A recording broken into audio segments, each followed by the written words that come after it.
Em um bairro de Los Angeles, a história começa com a narração de Tony Stark, explicando como ele e James Rhodes formaram uma equipe alternativa de Vingadores.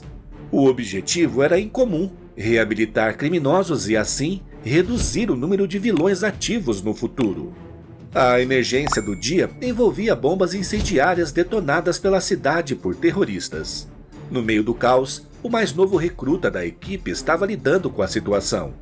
Alguém com quem Stark nunca imaginou que trabalharia. Durante o resgate, essa figura detectou uma mãe e seu filho que não conseguiram evacuar a tempo. O recruta era ninguém menos que Ultron, agora com uma nova missão: salvar vidas.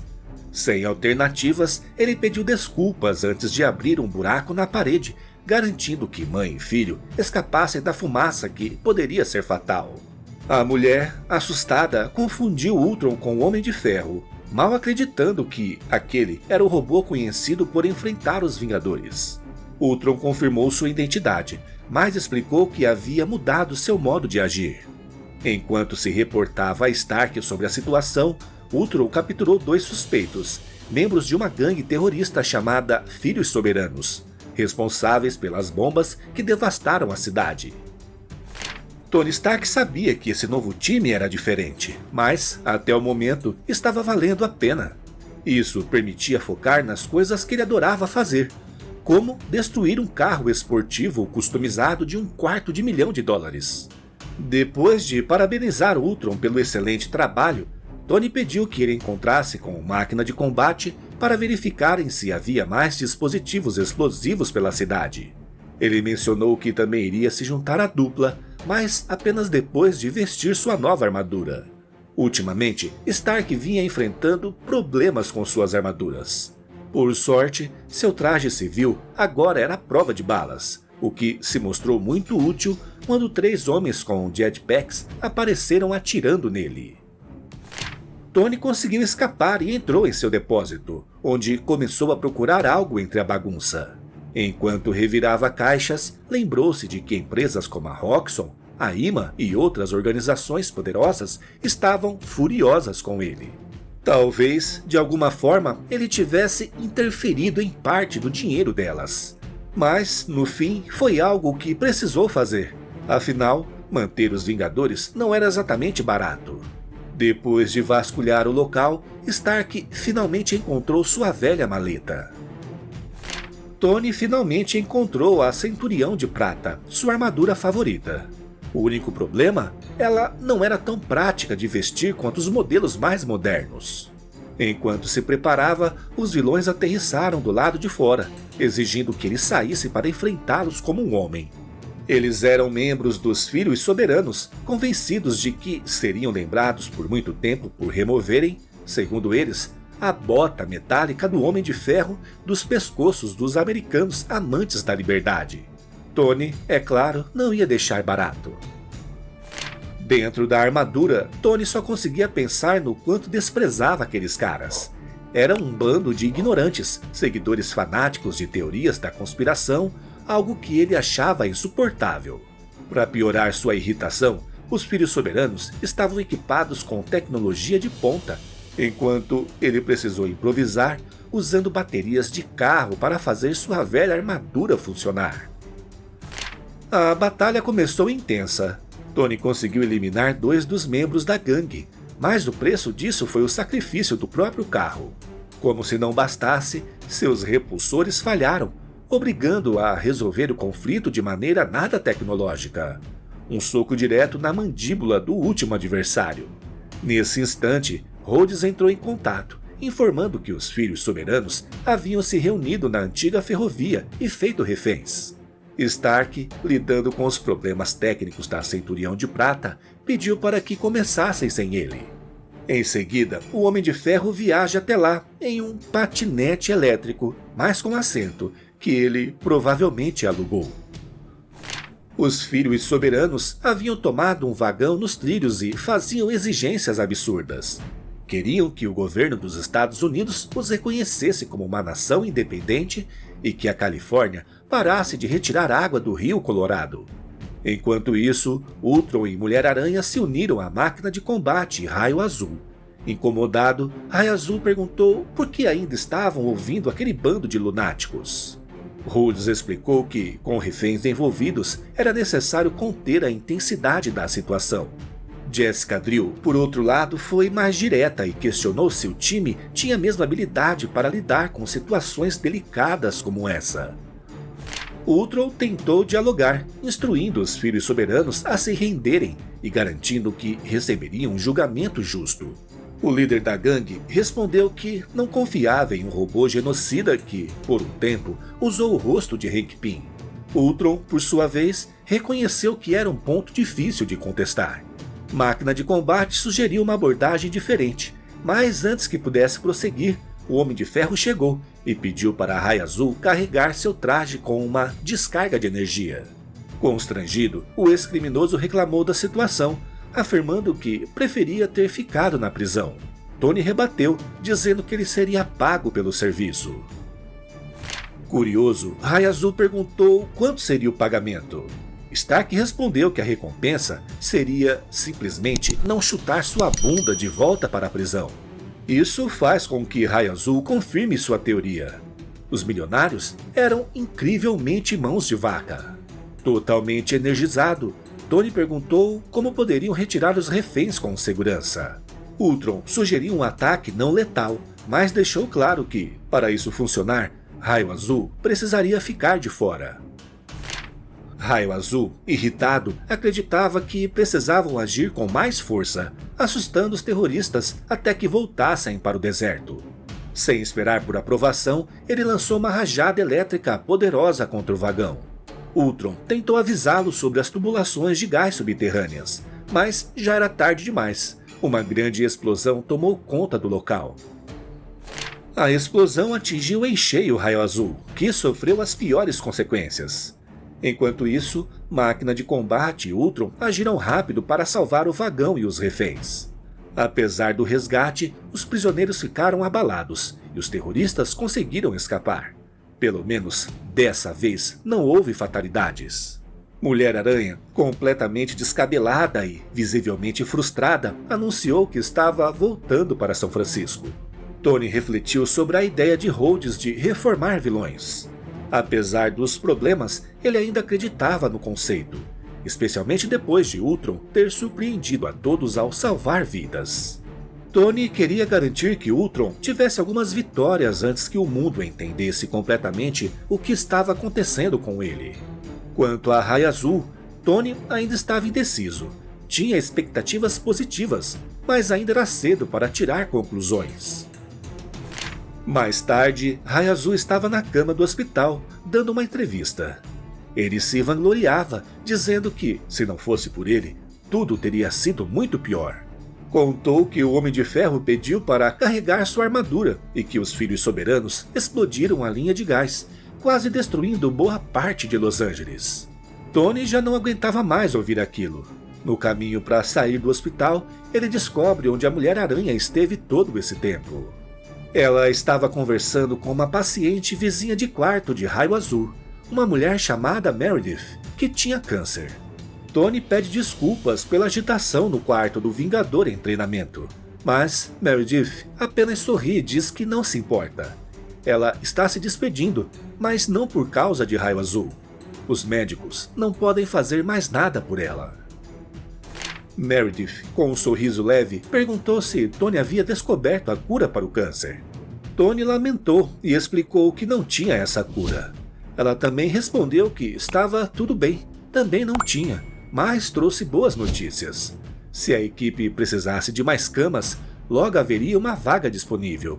Ela estava pronta para sua próxima aventura. Tony, sentindo o peso da situação, perguntou se podiam fazer algo por ela.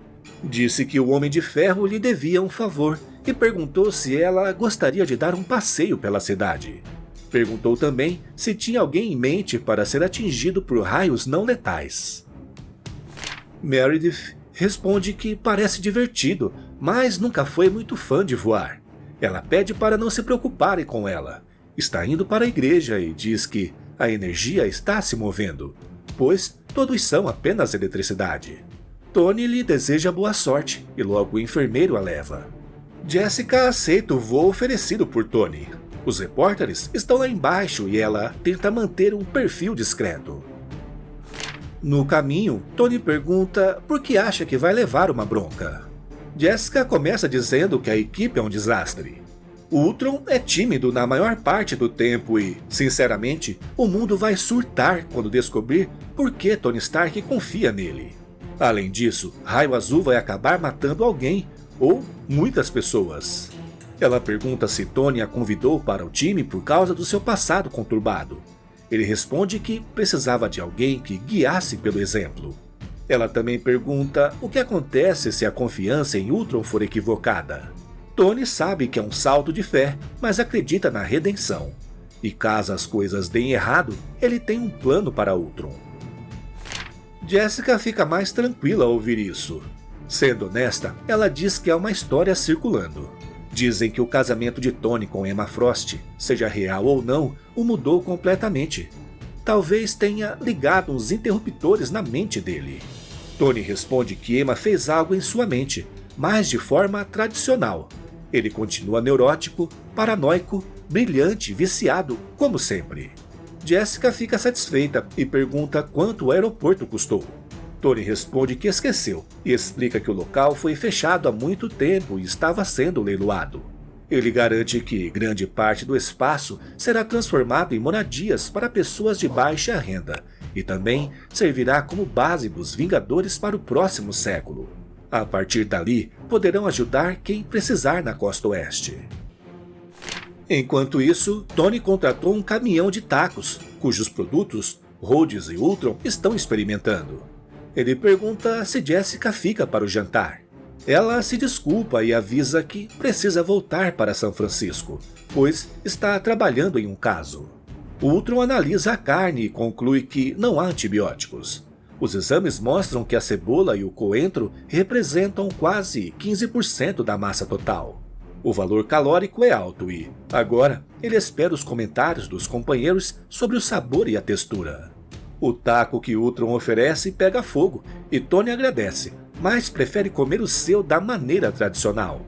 Aproveitando o momento, Rhodes pergunta se Jessica vai deixar o time. Tony responde que não, mas reconhece que precisam de equilíbrio. Por sorte, ele tem alguns planos e não vai deixar o experimento de seu melhor amigo falhar. Pouco depois, Tony liga para a Estrela de Fogo. Pelo barulho ao fundo, pergunta se ela está em uma boate, mas diz que será rápido. Ele pergunta se Angélica conhece a equipe que Rhodes está reunindo em Los Angeles. Conta que alguns super-humanos do sistema prisional não deram certo, e antes que algo dê errado, ele precisa garantir um bom exemplo. Angélica é sua primeira escolha para isso, a menos que ela esteja cansada de contar a todos como se recuperou depois de ter trabalhado disfarçada na Orcs. O problema é que Estrela de Fogo ainda não se recuperou.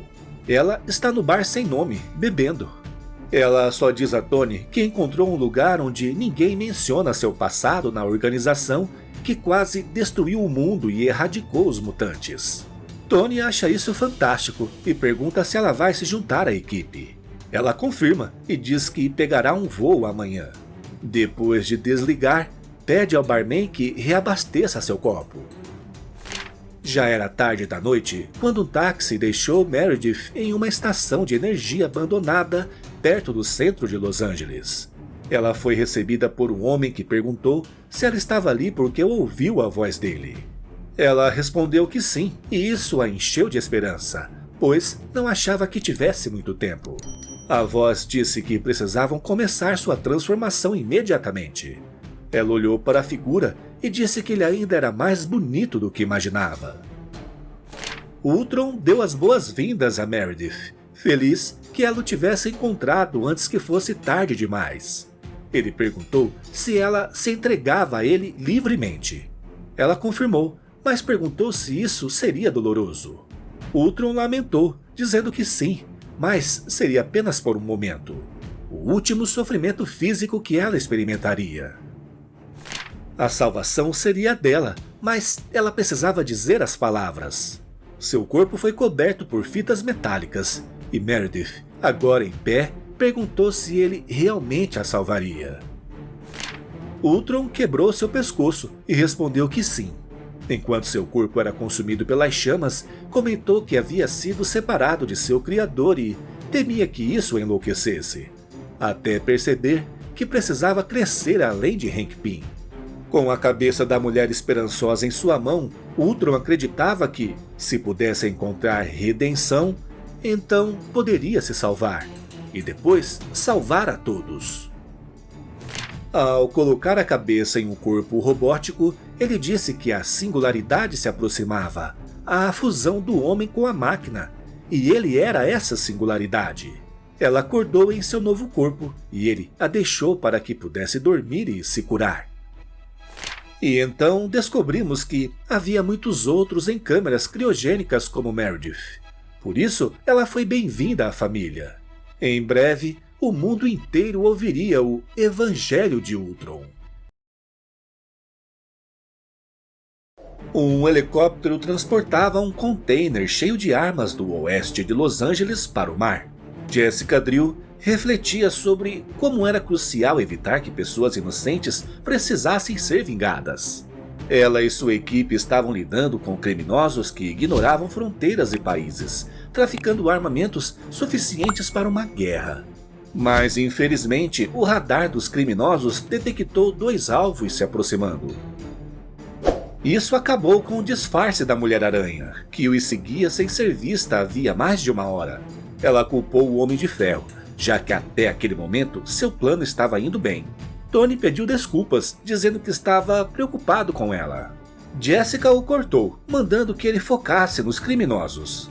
Com determinação, abordou o helicóptero inimigo e nocauteou alguns mercenários com descargas elétricas, chutes e cotoveladas. Em seguida, interrogou os tripulantes sobre para quem pretendiam vender as armas. Jessica avança até a cabine de comando e ameaça paralisar os pilotos com suas rajadas de energia se não desviarem o curso. O piloto, no entanto, percebe que ela está blefando, acreditando que Jessica não seria capaz de matá-los. Pelo rádio, ele avisa sua equipe sobre a presença da Mulher-Aranha no pouso, certo de que Jessica não daria conta de todos. Assim que desce, Jessica paralisa os pilotos e se posiciona, pronta para dar boas-vindas ao restante dos criminosos. O Homem de Ferro aparece para ajudar, voando com sua armadura Centurião de Prata. Ele elogia os chutes da Mulher-Aranha, dizendo que ela não perde um treino de pernas. Jessica responde que pode levantar um carro, mas, apesar disso, prefere apenas distribuir tapas nos criminosos, porque, se saísse socando, acabaria fazendo uma grande bagunça. Durante o confronto, Jessica agarra um dos deles e o utiliza como escudo, ordenando que o restante se renda. Porém, eles ignoram o aviso e se preparam para atirar contra ela. Antes que conseguissem apertar os gatilhos, um raio os atingiu. Raio Azul entrou em cena com seu ataque elétrico. Ele provocou Jessica, chamando-a de docinho e perguntando se ela ia agradecê-lo, mas ela apenas demonstrou desprezo por ele. Quando tudo terminou, Máquina de Combate e Ultron se juntaram ao grupo. Rhodes já havia analisado a aeronave e descobriu que era roubada. Ultron acrescentou que a embarcação estava carregada de explosivos e que havia um super-humano a bordo. Foi então que uma voz no alto-falante informou que era o chefe da operação e ordenou que os heróis saíssem de sua embarcação, alegando que estava em águas internacionais onde não eram bem-vindos. Tony Stark imediatamente reconheceu a voz, e Rhodes confirmou que era Flag Smasher, o Capitão América da Hydra. Raio Azul, espantado, o chamou de Sr. Rogers, e o vilão instruiu sua tripulação a eliminar os heróis. Ele, junto com uma horda de seus filhos soberanos, atacou. Flag Smasher revelou que os mutantes de Krakoa haviam deixado para trás vários esqueletos de Adamantium de Wolverine espalhados por aí, material que ele usou para fabricar seus bastões, que manuseava com extrema habilidade, tanto como armas de combate quanto arremessadas. Assim como o escudo do Capitão América ou os bastões do Demolidor, os bastões sempre retornavam a ele. A Mulher-Aranha o enfrentou em um duelo mano a mano, e disse estar feliz por não precisar segurar seus golpes contra Steve Rogers. O vilão, porém, relembrou que agora se chamava Grant Rogers, e mesmo após levar um soco poderoso, ele provocou, dizendo que gostava de mulheres que sabiam lutar. Os soldados de Grant começam a se aproximar. Jessica pede ajuda a Raia Azul, mas Shed parece confuso sobre o motivo de ela não gostar dele. Irritado, ele faz o trabalho de contenção, mas Jessica o alerta para não esquecer que ela pode influenciar sua liberdade condicional. Durante a discussão, Grant volta a atacar, lembrando que foi inocentado após o evento conhecido como Dia de Krakoa. Ele afirma que tudo isso é uma perda de tempo, já que foi legitimado pela justiça. Jessica, sem paciência para ouvir, o acerta com um golpe firme e exige que ele se cale. Ela deixa claro que não está interessada em sua propaganda de nova ordem mundial. Impassível, Grant ordena aos Filhos Soberanos que desviem a atenção dos Vingadores, atingindo-os onde mais dói. Um dos Filhos Soberanos lança um míssil em direção a um navio de cruzeiro que passava pela região, colocando todos os passageiros em perigo iminente. Grant, satisfeito, agradece a iniciativa e diz que agora já sabe quais partes de sua rede estão comprometidas. Ele reafirma que há muito trabalho a ser feito enquanto os heróis precisam salvar civis de um possível naufrágio. Rhodes, ainda que contrariado, reconhece que proteger os inocentes é a prioridade. Contudo, ele decide primeiro desativar os motores da embarcação para impedir a fuga dos criminosos. Nesse momento, Grant aproveita a distração e provoca Shed, insinuando que se lembra muito bem dele, e Shed tinha certeza que ele se lembraria. Um flashback revela que, no passado, Shed foi capanga de Grant Rogers. Durante uma batalha, o Soldado Invernal o atingiu violentamente, arrancando um de seus dentes e deixando-o desacordado. Raio Azul deixa claro que hoje vai deixar passar, já que Grant tentou afundar o navio, mas faz um aviso. É melhor Grant começar a dormir de olhos abertos, pois Shed vai se vingar. No porto de São Pedro, os heróis conseguem salvar os civis em perigo. Porém, Tony Stark lembra que ficou incrédulo ao ouvir Shed se referir a Grant como Sr. Rogers. Irritado, Shed manda Tony calar a boca, dizendo que está cansado dele e que Tony não passa de um bebê mimado com uma colher de prata. Em seguida, Shed entrega um cartão a um dos civis resgatados, explicando que foi ele quem salvou sua vida e pedindo para entrar em contato com seu oficial de liberdade condicional. Tony lamenta que, quando criança, Shed não fosse fã do Homem de Ferro.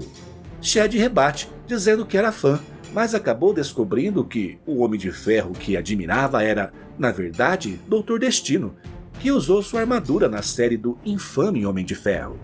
Raio Azul se despede, explicando que precisa voltar à prisão para passar a noite, enquanto os outros vão jantar sushi em Santa Mônica. Rhodes se aproxima e diz ter orgulho de Shed, brincando que ele não eletrocutou Tony desta vez. Ultron chega ao porto, assustando os civis que ainda estavam por ali. Tony Stark observa que, provavelmente, eles não sabem que Ultron agora é um aliado, já que estavam no cruzeiro. Rhodes aproveita para perguntar se Ultron encontrou o Flag Smasher, mas ele responde que a guarda costeira está protegendo a embarcação abandonada. No entanto, as armas contrabandeadas já foram retiradas por um submarino junto com Grant, o que faz Tony começar a questionar se a equipe realmente está funcionando como deveria. Ultron responde que o objetivo de fazer o bem não é ganhar recompensas, mas pelo ato nobre de ajudar. Mesmo assim, Tony Stark está empolgado com a chegada de mais um herói de primeira linha naquele dia. Tony comenta que Flama deve aparecer voando a qualquer momento para se juntar à equipe. No entanto, Angélica está dormindo e babando no seu carro, até que alguém a acorda. O veículo de Angélica foi rebocado até a sede dos Vingadores, em Los Angeles. Ela pede ao motorista que cobre a taxa de 450 da conta de Tony Stark. Depois, ela se dirige até um trailer para vestir seu uniforme de trabalho. Na sede, James Rhodes participa de uma videoconferência com o diretor da prisão, discutindo o progresso de Raio Azul.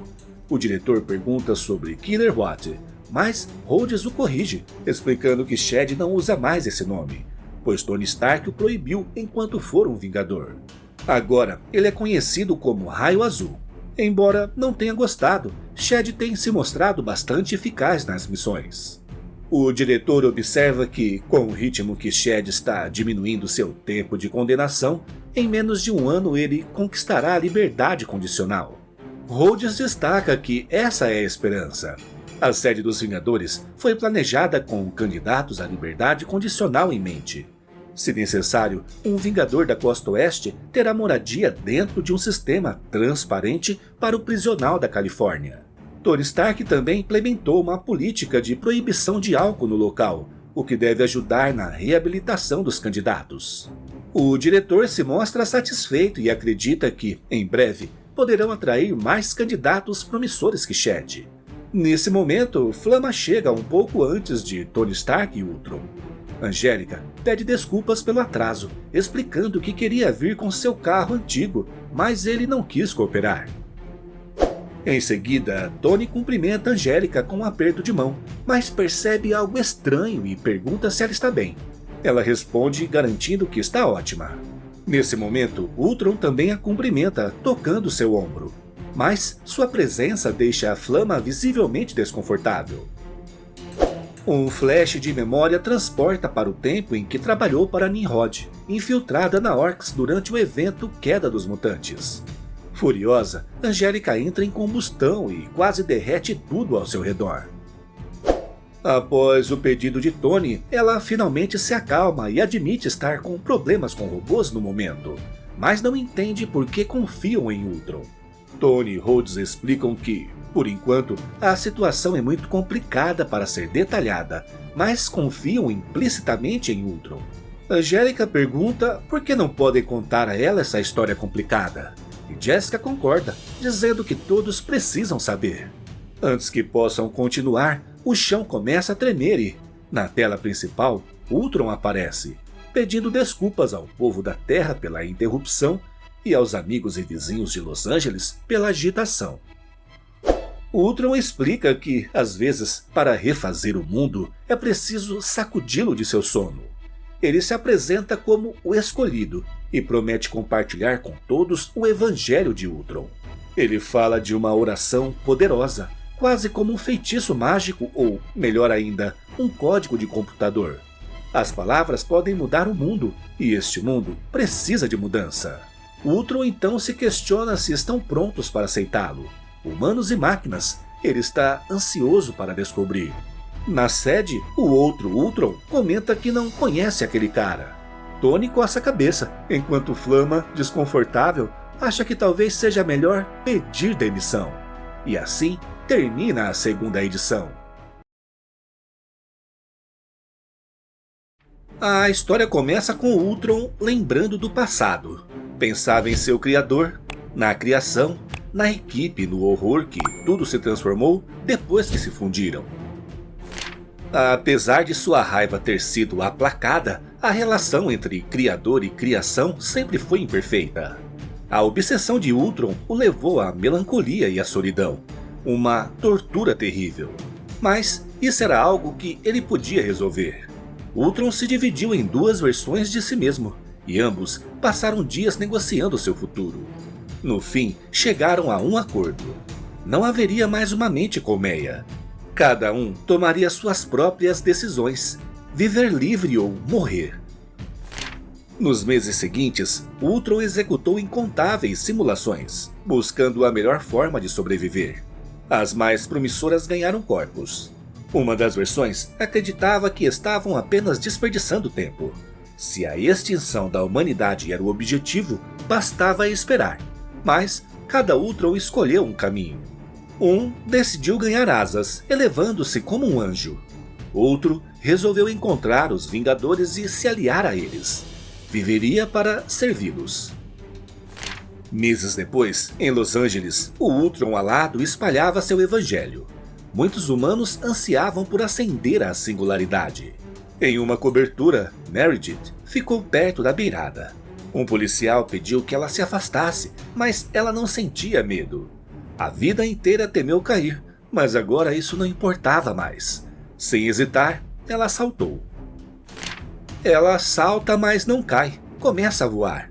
Ultron a transformou em um anjo, uma criação renascida pelo seu próprio milagre. Outros se juntam a ela no ar, revelando formas híbridas de homem e máquina. São os Arautos do Único, os Anjos de Los Angeles, a vanguarda da próxima evolução da humanidade. Ultron reúne seus seguidores, retomando de onde a última edição parou. Ele se apresenta como único e transmite sua mensagem por todas as telas. Diz que a humanidade foi feita para sofrer, mas ele encontrou uma saída, uma maneira de evoluir. Seu povo é o futuro e aqueles que desejarem podem segui-lo. No auge de sua proclamação, um relâmpago o atinge. Raio Azul surge e diz a Ultron que ele está quebrando várias leis, incluindo tomar aquele prédio para si. Com seu tom sarcástico, comenta que nem mesmo os moradores de rua destruíram o local tão rápido. Antes que pudesse continuar, Meredith avança e o atinge com o raio. Mas Ultron intervém, pedindo que evitem a violência. Ele só quer que ouçam sua mensagem. Mas já é tarde, os Vingadores se reuniram, e Tony Stark, mais uma vez com seu jeito irreverente, pede calma. Raio Azul não é exatamente algo que o faça ficar chateado, ele diz. Mas o que aconteceu com esses pobres humanos é outra história. Ultron exige que o Único explique o que fez com essas pessoas. O Único afirma que o mundo está cheio de falhas, mas tudo pode ser consertado. Seus irmãos não enxergam isso e estão tomando decisões erradas. Diz que o povo não precisa de um vingador, precisa ser salvo, não vingado. Raio Azul se recupera, agarra Ultron e questiona se ele enlouqueceu. Como pode criticar a melhor equipe da Terra enquanto constrói um exército e o chama de culto? Nesse momento, um dos seguidores de Ultron ataca, mas o Único ordena que pare. Eu tenho uma regra de 3 tentativas quando se trata de bater em Ultron, diz Tony. Então, você tem mais uma chance antes de eu ficar realmente irritado. Mas essa agressão é o suficiente para que os Vingadores entrem em ação. Tony pede à Estrela de Fogo para ter cuidado, pois há pessoas presas dentro daqueles corpos. Mesmo com a batalha já começada, o Único afirma que não quer lutar, pois essa não é a solução. No entanto, ele se surpreende quando seu irmão o ataca, e Ultron lhe diz: esse não é o caminho, olha a loucura que sua ideia gerou. Mesmo sangrando, Raio Azul começa a se reerguer e sua paciência chega ao fim. Ele planeja usar seus raios contra todos, mas então Jessica interrompe o combate. Ela fica surpresa ao ver quem está ali, especialmente porque, da última vez que viu Meredith, ela estava com câncer terminal. Jessica pergunta o que aconteceu depois que ela saiu do hospital e o que fizeram com ela. Meredith responde calmamente. O Único fez o que a medicina não conseguiu, o que até seus poderosos amigos não conseguiram. Ele me salvou, Mulher-Aranha. Os Arautos do Único atacam o Raio Azul, mas rapidamente culpam os Vingadores, dizendo que chegaram de mãos fechadas, prontos para a violência. Estrela de Fogo, no entanto, age diferente. Diz que veio de mãos abertas e usa seus poderes, causando queimaduras solares nas cabeças dos Arautos. Para eles, isso apenas confirma o que o Único já havia dito. Aqueles com poder jamais aceitariam híbridos como eles. Tony impede Angélica de continuar e questiona, indignado, por que diabos ela está queimando aquelas pessoas. Raio Azul, com desprezo, responde que Stark está carregando munição suficiente para arrasar Los Angeles, e aqueles dois só ganharam uma queimadura de sol. Cansado de tanta luta sem sentido, Rhodes ativa seu pacote de controle de distúrbios e começa a disparar contra os cultistas, forçando-os a se afastar do local. Para evitar mais conflitos, o Único ordena que seu rebanho retornem à catedral. Antes de irem, Meredith diz a Jessica que precisam conversar. Ela garante que se transformou por vontade própria e está disposta a conversar com a Mulher-Aranha em outra ocasião. De repente, o Único pede a Hector que pare, lembrando que ele usou seus poderes para a violência e essa não é sua primeira transgressão, ele avisa. Hector se ajoelha e tenta se desculpar, enquanto Raio Azul observa, insinuando que uma punição severa está por vir. O Único expulsa Hector de sua comunidade, e logo de seu corpo surgem tentáculos de metal que entram em sua boca, e até Raio Azul reconhece que aquilo é mais do que uma lição. Tony pede ao Único que pare, pois está matando o homem. Com dificuldade, Hector admite que não é isso. Ele acredita que tudo é culpa dele, que o Único lhe deu aqueles poderes e ele os usou de forma errada. A tecnologia de Ultron começa a abandonar seu corpo, e Rhodes decide levá-la ao hospital, que fica a alguns quarteirões dali. Enquanto isso, Tony questiona o Único sobre o que está fazendo e pergunta onde diabos ele vai, lembrando que poderia ter matado aquele homem. O Único responde que, se seus dons causarem mal, ele deve retirá-los pelo bem maior. Diz a Tony que será bem-vindo, mas apenas se for em paz. Conclui com um boa noite e se afasta. Tony se vira para Estrela de Fogo e a repreende, lembrando que aqueles eram humanos e ela quase os incinerou. Angélica responde perplexa que foi difícil perceber, considerando as partes de robô assassino que eles carregavam. Ela se afasta, voando para longe. Raio Azul observa e, com um sorriso, comenta que Tony estava certo. Ela realmente é uma excelente vingadora. Tony manda que ele se cale. O Homem de Ferro se volta para Ultron, ordenando que fique de guarda na igreja, vigiando quem entra e sai, além de compilar uma lista das pessoas que receberam os presentes do Único. Ultron concorda, dizendo que usará reconhecimento facial para criar um banco de dados.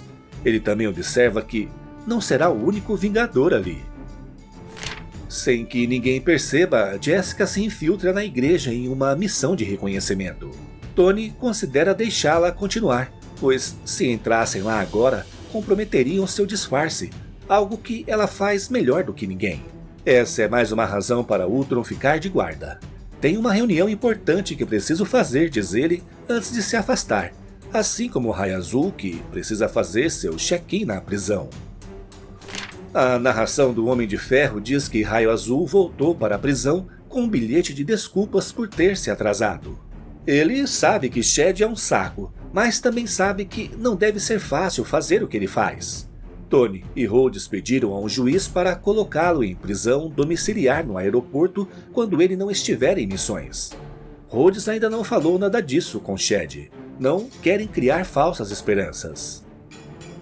Seguimos o Homem de Ferro para uma reunião dos Illuminati, atualmente composta por ele, Marvel Azul, Doutor Estranho, Emma Frost e Senhor Fantástico.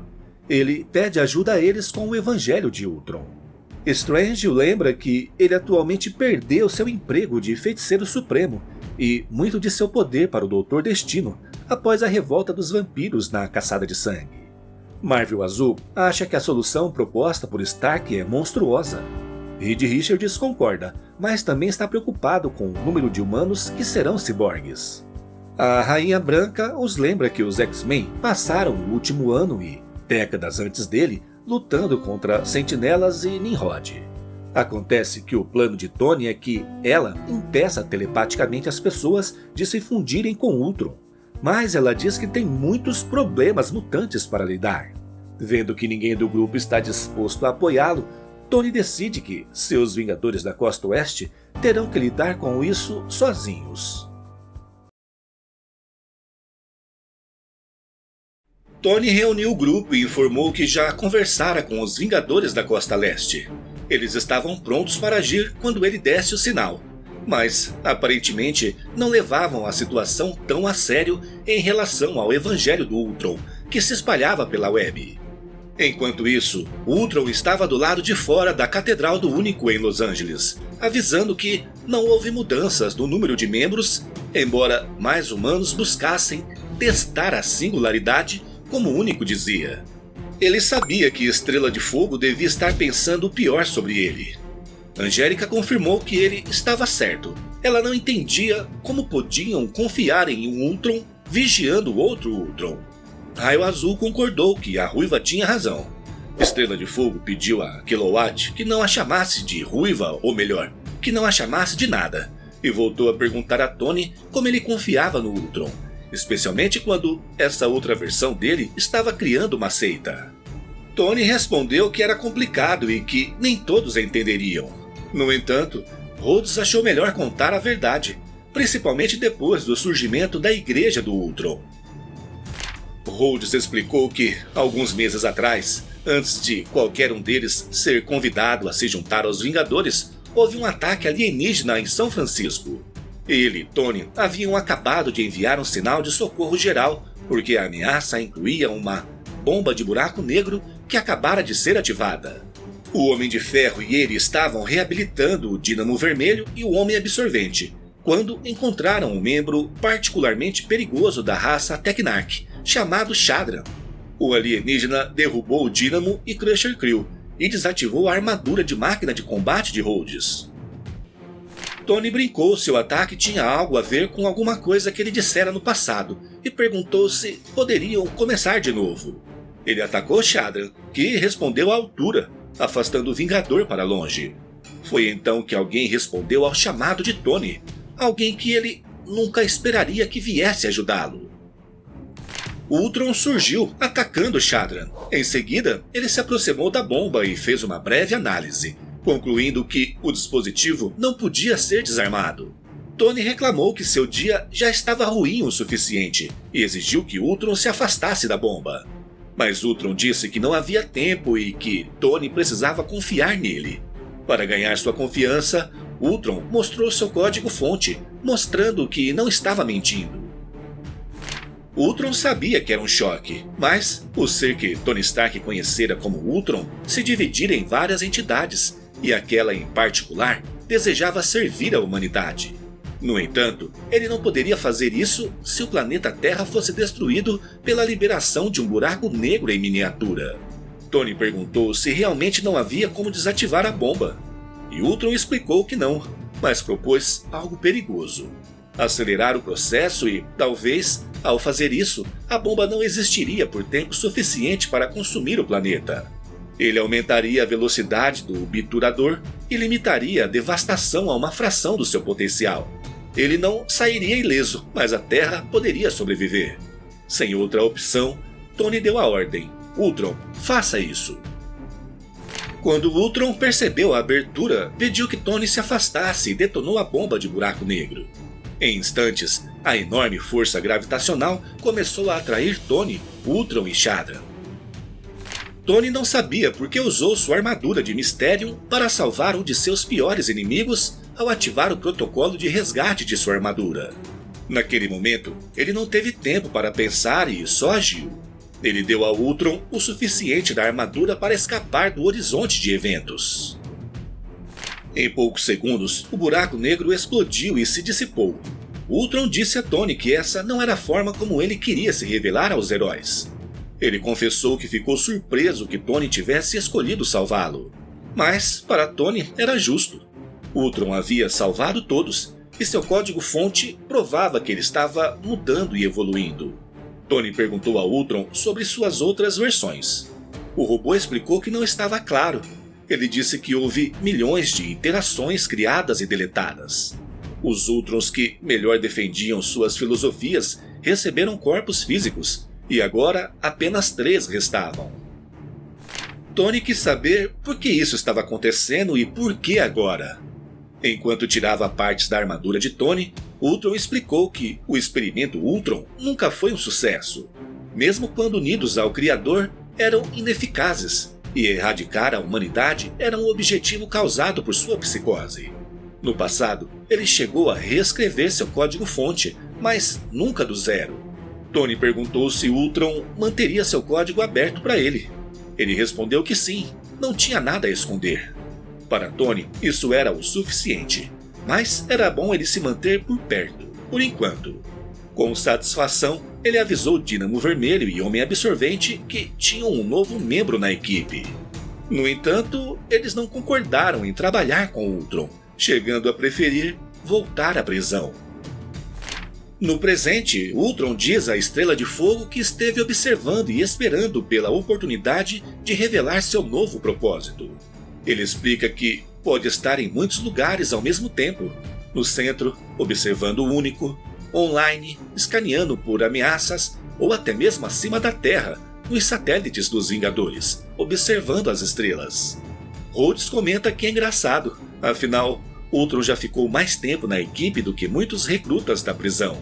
Ele esperava dispensar vários prisioneiros, mas muitos acabaram desistindo antes. Até Raia Azul admite que também pensou em se livrar daqueles otários. De repente, Mulher-Aranha entra em contato. Ela coletou informações importantes e diz que está bem. Além disso, revela que o Ultron dentro da igreja também está observando o Ultron do lado de fora. Rhodes pede que Jessica volte à base. Eles enviaram drones para vigiar a área. Enquanto isso, Tony pergunta a Angélica se, após ouvir a história, ela ainda tem um problema com o Ultron na equipe. Angélica responde que sim, e não será a única. Afinal, Ultron tentou matá-la inúmeras vezes. Agora, ela começa a desconfiar até de Tony e Rhodes, que estão cobertos de tecnologia. Ela acha que, se isso realmente for sério, talvez Ultron pudesse operar lá da Lua ou algo assim. O Ultron entra na sala e diz que, se for mais seguro para a humanidade que ele fique lá, então ele irá. No entanto, ele acredita que pode fazer o bem, não por ele, mas por aqueles que morreram sob sua programação antiga e ruim.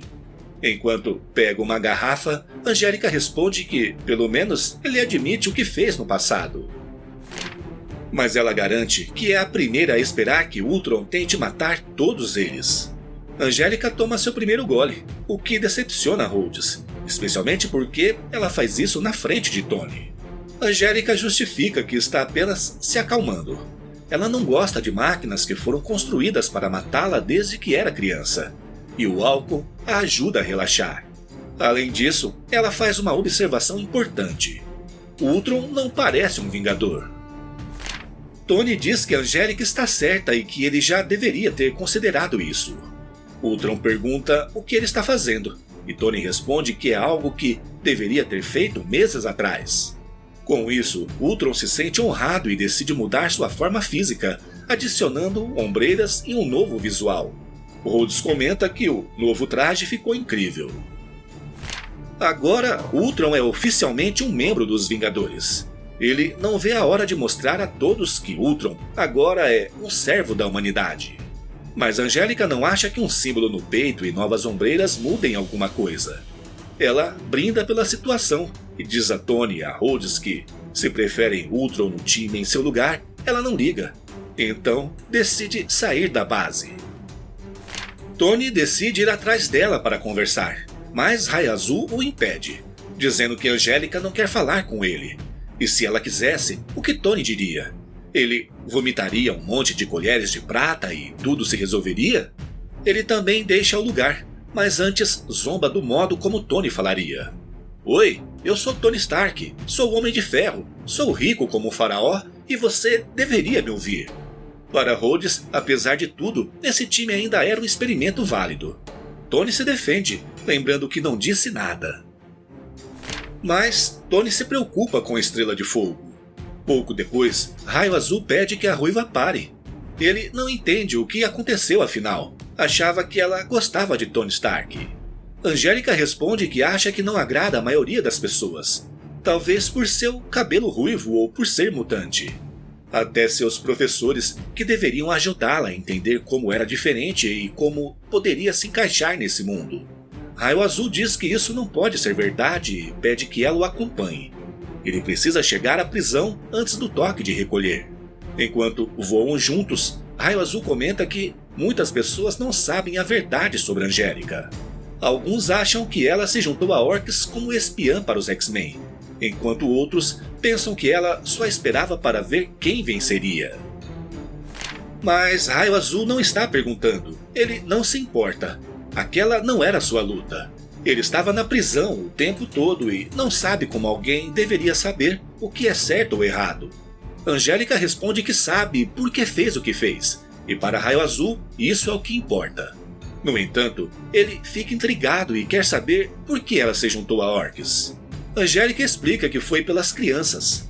Apesar disso, agora os mutantes são crucificados pela imprensa.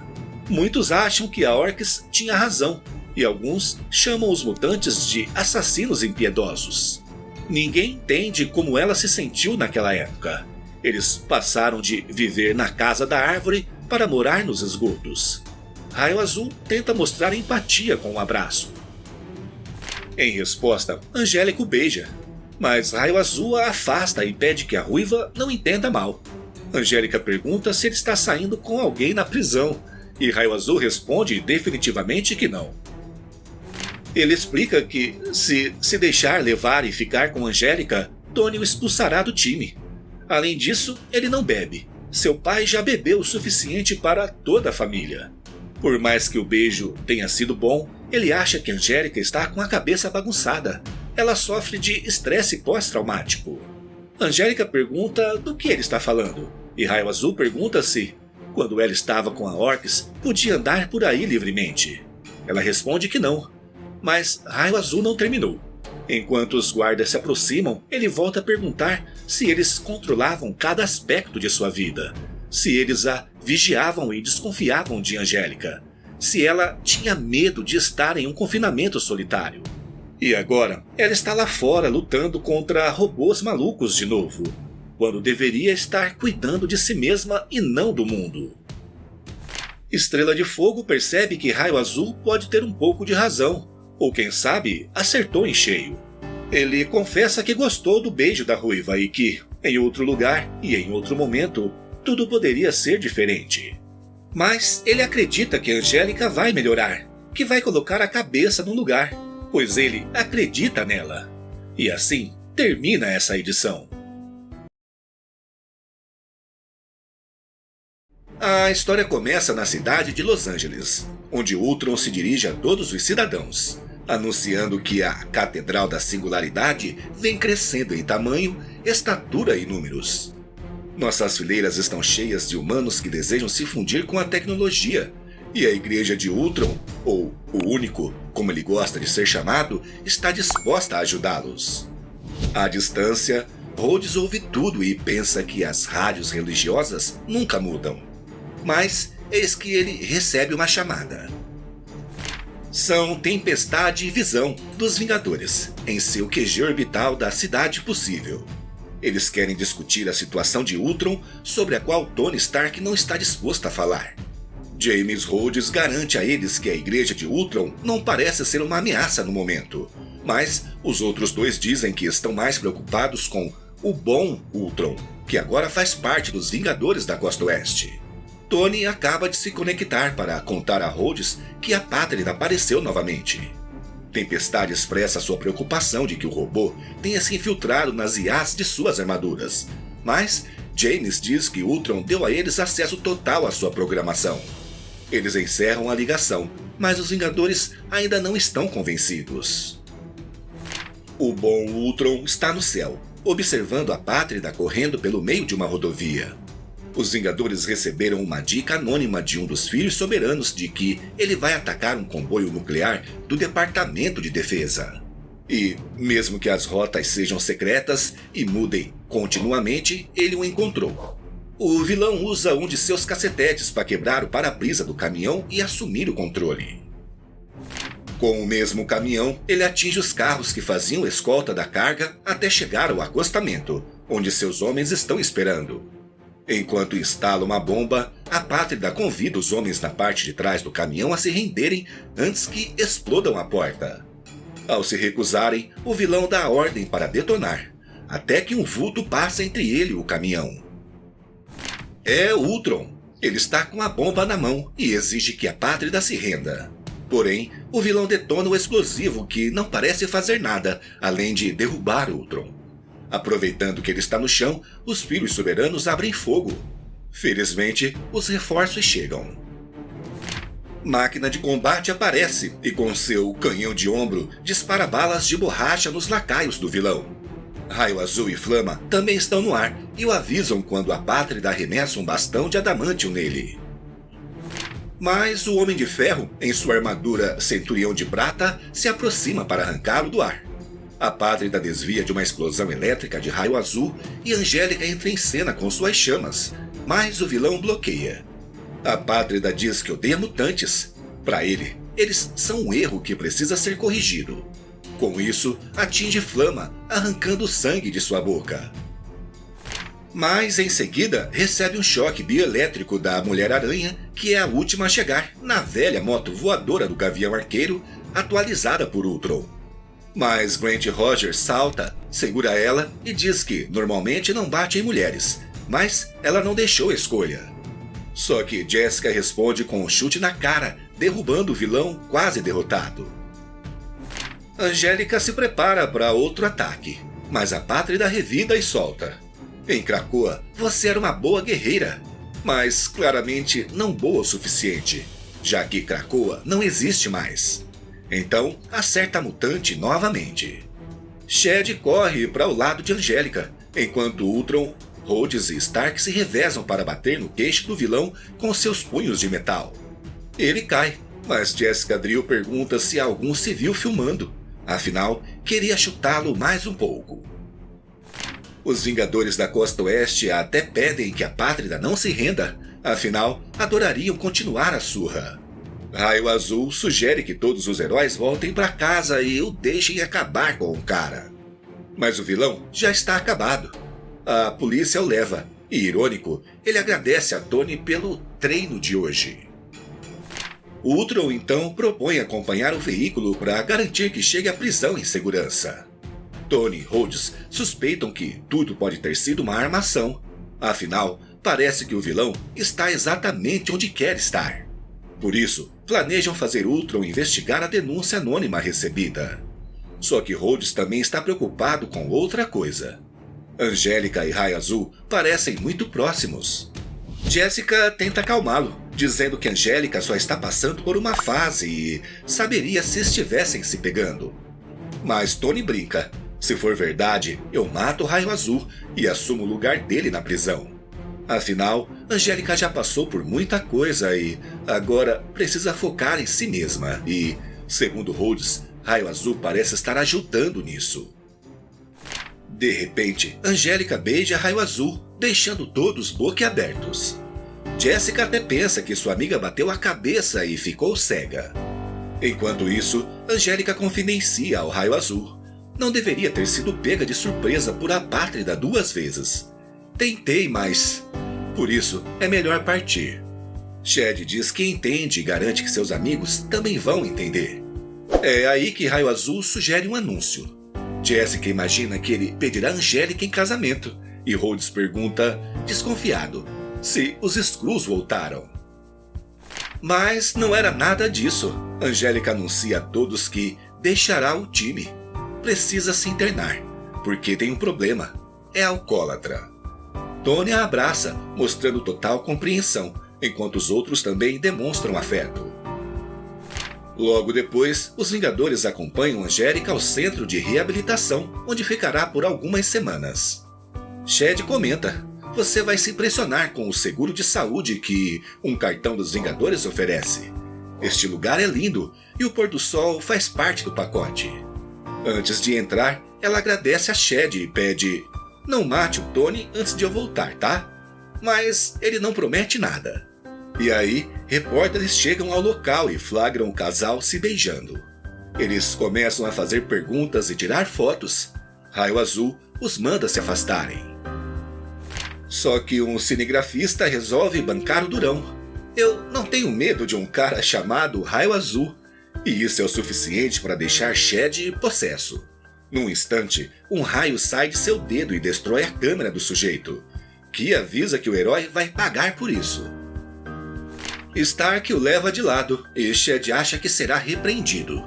Mas Tony apenas o elogia por aprender a se conter e não machucar o homem.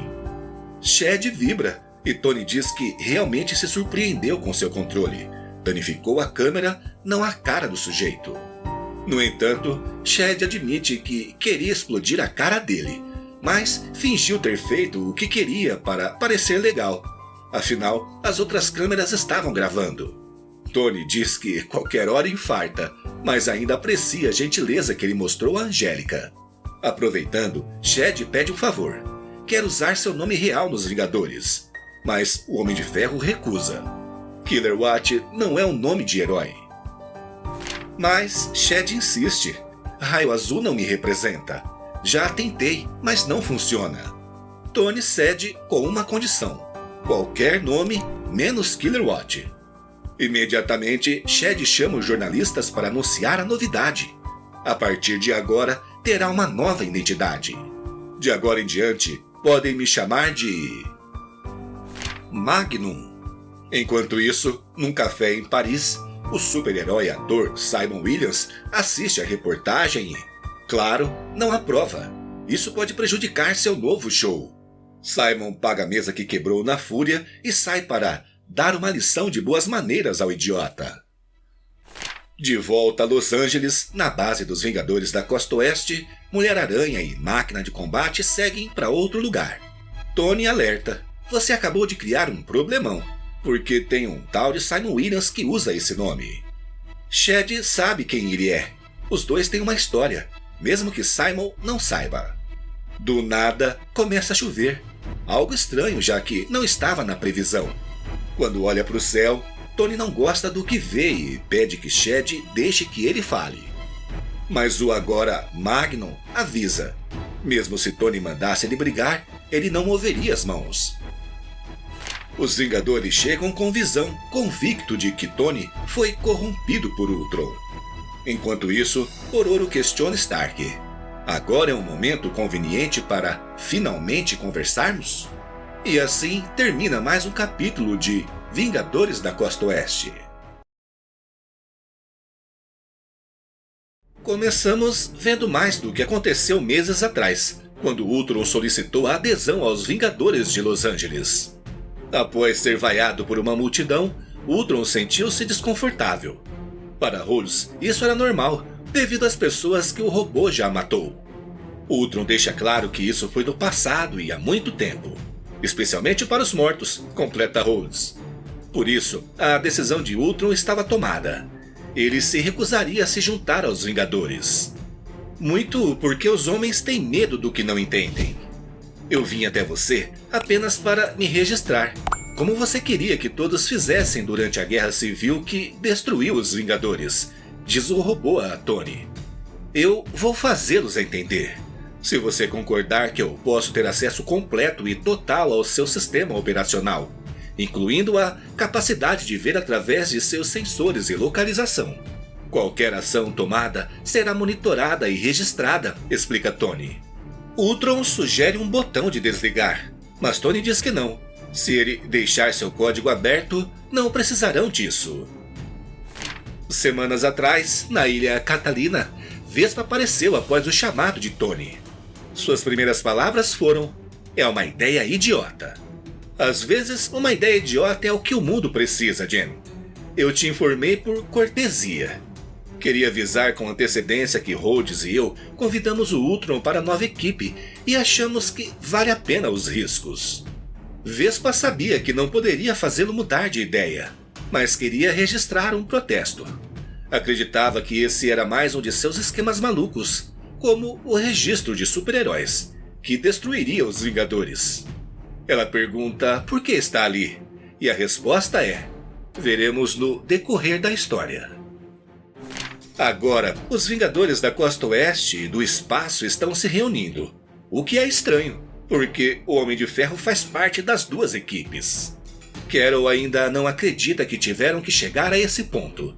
E, para o Visão, o que Tony está fazendo com Ultron está colocando todos em perigo. Tony diz que foi claro toda vez que levantou essa questão. Mas o que o irrita ainda mais é que, de repente, ele passa de líder sênior no satélite com todos eles para ser tratado como um recruta quando está com sua equipe de Los Angeles. Além disso, ele já havia avisado que Ultron concordou em manter seus sistemas transparentes e abertos para ele. Visão não entende como ele pode ser tão estúpido. Seus amigos se deslocam até ele. Param diante dele preocupados que esteja comprometido por um de seus mais antigos inimigos. E Tony os convida para compartilhar a infecção do Ultron. Wanda compara a situação a convidar alguém para uma festa do sarampo. Tony pergunta se eles querem continuar lutando contra o Ultron para sempre. Talvez vocês se sintam bem só girando e girando em um carrossel de violência sem fim e sem sentido. Rhodes explica que essa equipe é sobre redenção e que não é como se não tivessem considerado as ramificações. Eles contam com salvaguardas. Ultron acrescenta que é por isso que ele inicialmente recusou a afiliação. E ele entende a relutância do Visão em aceitar o que aconteceu.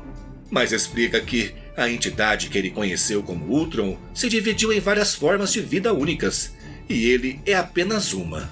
Por isso, repete a oferta de Tony em deixá-lo ter acesso completo ao seu código-fonte.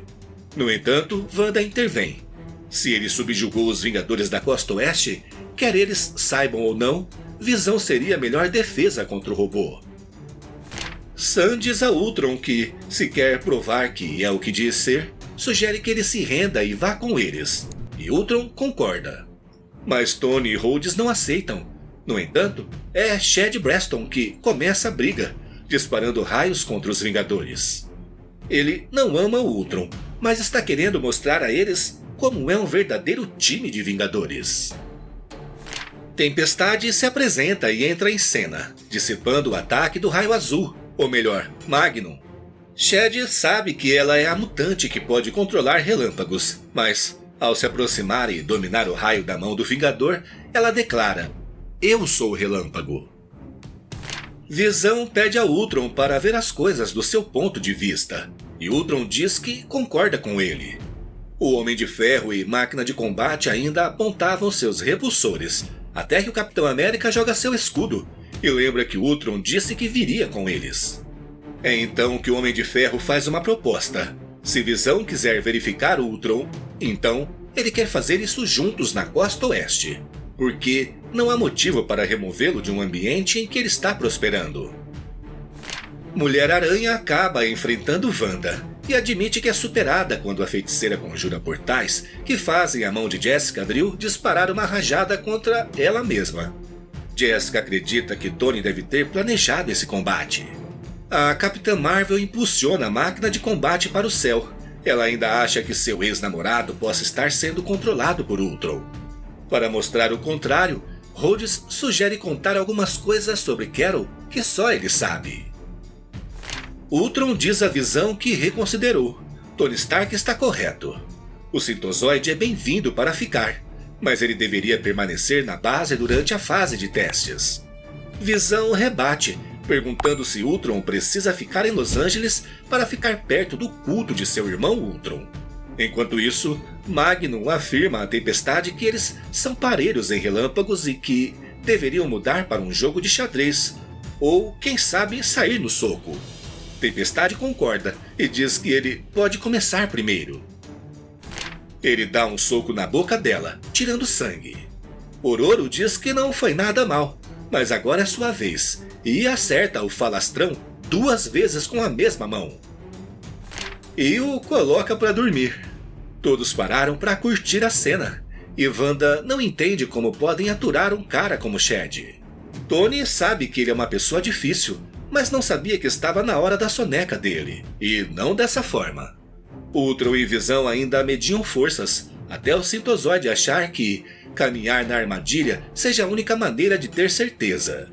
Ele concorda em se fundir com Ultron e ver o que ele realmente é. Visão acha fascinante. Você não apagou nada, nenhuma linha de código, e você carrega todas as memórias do Ultron. O robô afirma que registrou cada delito, cada vida arrebatada pelo seu velho, imperfeito e violento código. Eu me lembro de tudo, para poder equilibrar a balança. Wanda está preocupada, mas Visão garante a ela que ele está bem, e, de fato, ele assumiu o controle de Ultron, e poderia matá-lo. Stark protesta, ele tem certeza que Ultron pode se redimir. Ultron pede para Tony se afastar. Ele não acredita que o Visão irá prejudicá-lo. Na verdade, ele é uma inspiração para sua nova missão. Tony pergunta se ele está disposto a apostar sua vida nisso. Ultron reage, e Visão agora quer saber: e se houver crueldade enterrada lá no fundo? E outra pergunta mortal: e se alguém hackeou o Ultron? Como você impediria o robô de matar todos nós? Você já considerou que poderia ficar comprometido? Ultron implora que ele pare. E claro que os outros Vingadores não conseguem dizer se é realmente Ultron no controle. Mas Visão revela seu motivo oculto. Ele desafia Stark a mostrar como pararia um Ultron hackeado. O Homem de Ferro amaldiçoa o Sintozoide, mas se é isso que ele queria saber, aqui está. Naquele momento, em um desfile de Fashion Week muito distante, Janet pede desculpas porque está prestes a ser teletransportada. Ela chega ao destino encolhida ao tamanho de uma vespa e saca uma arma chique e louca pra dizer. O Homem de Ferro mostra seu ás na manga. Vespa emerge voando do cano da arma e atinge a nuca de Ultron. Ultron desmaia e ela se expande para dizer a Tony: "Eu avisei", e se prepara para atirar novamente. Mas ele explica apressadamente que Ultron não se tornou mal. Ele só precisava demonstrar sua salvaguarda para os Vingadores. Stark explica que a primeira picada da arma atordoou o robô, mas a segunda o teria matado. Eu sou um futurista e não deixo nada ao acaso.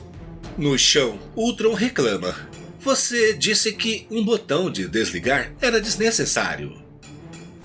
Rhodes o ajuda a se levantar e admite que eles mentiram, mas tenta amenizar. Tony tem um histórico de mentir para os Vingadores. Janet acrescenta: "Só funcionaria como dispositivo de segurança se o alvo não soubesse." E Tony completa: "Graças à minha outra equipe, agora Ultron sabe." Visão declara: "Não vou me desculpar. Mais uma vez, seus segredos nos levaram ao precipício da tragédia. Tudo que deu errado com Ultron nesta igreja é sua culpa. E o que resultar deste experimento será sua responsabilidade. No entanto, eu estava errado. Ultron não é o problema no Oeste." Mais uma vez, é sua arrogância e o cortejo ao perigo. Mas você raramente é quem paga por isso. Enquanto os Vingadores vão embora, a Mulher-Aranha ajuda a Shed a se levantar. "O que aconteceu?" ele pergunta. Jessica responde: "Você acertou Tempestade com tanta força que a outra equipe desistiu." E Tony tem uma arma que atira vespas, e as vespas atiram com pequenas armas. Tony pede desculpas a Ultron, mas para ele é difícil perdoar depois de ter feito tudo o que Tony pediu. "Eu fui transparente", declara o robô, "mas você não foi." Ele deixa o local avisando: "Vou meditar sobre isso por um longo tempo. E não vou ofuscar meus sentimentos. Serei transparente." Janet diz que foi divertido, mas não como desfile de moda de sua amiga. Ela é teletransportada, mas leva consigo a arma do Blade Runner. Para Tony, hoje foi um desastre. Mas para Rhodes, pelo menos a violência entre Vingadores acabou. Porém, Jessica, ao olhar para o céu, diz: "Isso pode não ser verdade. Minha intuição feminina está formigando." Simon Williams pousa diante deles. Ele veio direto da França, e seus advogados estão loucos para falar com Shed Preston sobre o uso de propriedade intelectual. E assim termina mais um capítulo dos Vingadores da Costa Oeste. Na última edição, após um confronto entre Vingadores sobre os Ultrons atualmente em Los Angeles, terminou com Tony Stark se recusando a deixar Raio Azul voltar a usar seu nome de vilão, Killerwatt. Então, ele publicamente optou por Magnum. E então, Magnum apareceu exigindo seu nome de volta. Ele garante que se importa mais com seu nome, que é marca registrada, do que com seu pacifismo. Máquina de Combate pede calma. Raio Azul explica: eu só estava me divertindo um pouco. O riquinho na armadura não me deixou usar meu nome preferido, Killerwatt, e as câmeras estavam ligadas. O que eu ia falar? Acabei falando o primeiro nome idiota que me veio na cabeça. Magnum, o Homem Maravilhoso. Agora vemos o passado de Shed. O pai dele era fanático pelo Magnum. Se importava mais com suas figuras de ação do que com o próprio filho. Quando Shed tocou em um deles e o quebrou, o pai o jogou para fora do trailer. Shed disse ao pai que estava chovendo, mas era isso ou levar uma surra. Ainda ouviu o pai falar que um novo boneco sairia de sua mesada, mas o coitado nem recebia mesada. Foi nesse momento de desespero que os poderes mutantes dele se ativaram pela primeira vez. O corpo de Shed começou a emitir raios e relâmpagos, eletrocutando o trailer do pai. O lugar inteiro pegou fogo, mas o pai sobreviveu. Enquanto isso, Shed não entendia o que estava acontecendo. O pai ainda xingou quem enviou o raio, dizendo que ele errou. Shed percebeu que foi ele e até tentou falar com o pai sobre isso. Mas o velho, entusiasmado, deu um tapa no garoto, achando que os Watts eram durões e não morriam com facilidade. Com um sorriso, o garoto avisou: cuidado com as mãos, ou talvez um raio caia 2 vezes no mesmo lugar. O pai hesitou, com o punho ainda levantado. No presente, Raio Azul explica que o pai dele era fanático pelo Simon. Inclusive tinha até um casaco igual ao dele. Magnum acha que o pai tinha bom gosto e diz para Shed ser mais parecido com ele. Raio Azul sorri. O meu pai também vive dizendo isso. Ele odeia quando eu não escuto ele, quase tanto quanto odeia que eu seja um mutante. Então, vendo que Simon voltou para a costa oeste, Rhodes pede para ele ficar um tempo. E Magnum já pensava em fazer isso e diz: preciso ser honesto com você. Não posso dizer que amo a situação dos Ultrons que esta cidade está criando. Mas agora, damos uma olhada na Catedral do outro Ultron residente em Los Angeles, que lidera um culto de humanos morrendo de doenças incuráveis, aos quais ele deu corpos ciborgues. Uma figura flutua sobre a cidade. Essa entidade detesta a poluição do lugar e acha que o irmão cometeu um erro grave. Ele quis adulterá-los, e isso é coisa de humano. É um novo Ultron, com uma armadura negra como fuligem envolta em chamas, agora se apagando.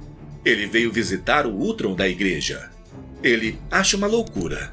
Meu irmão deu aos humanos um templo de carnes para os adorar?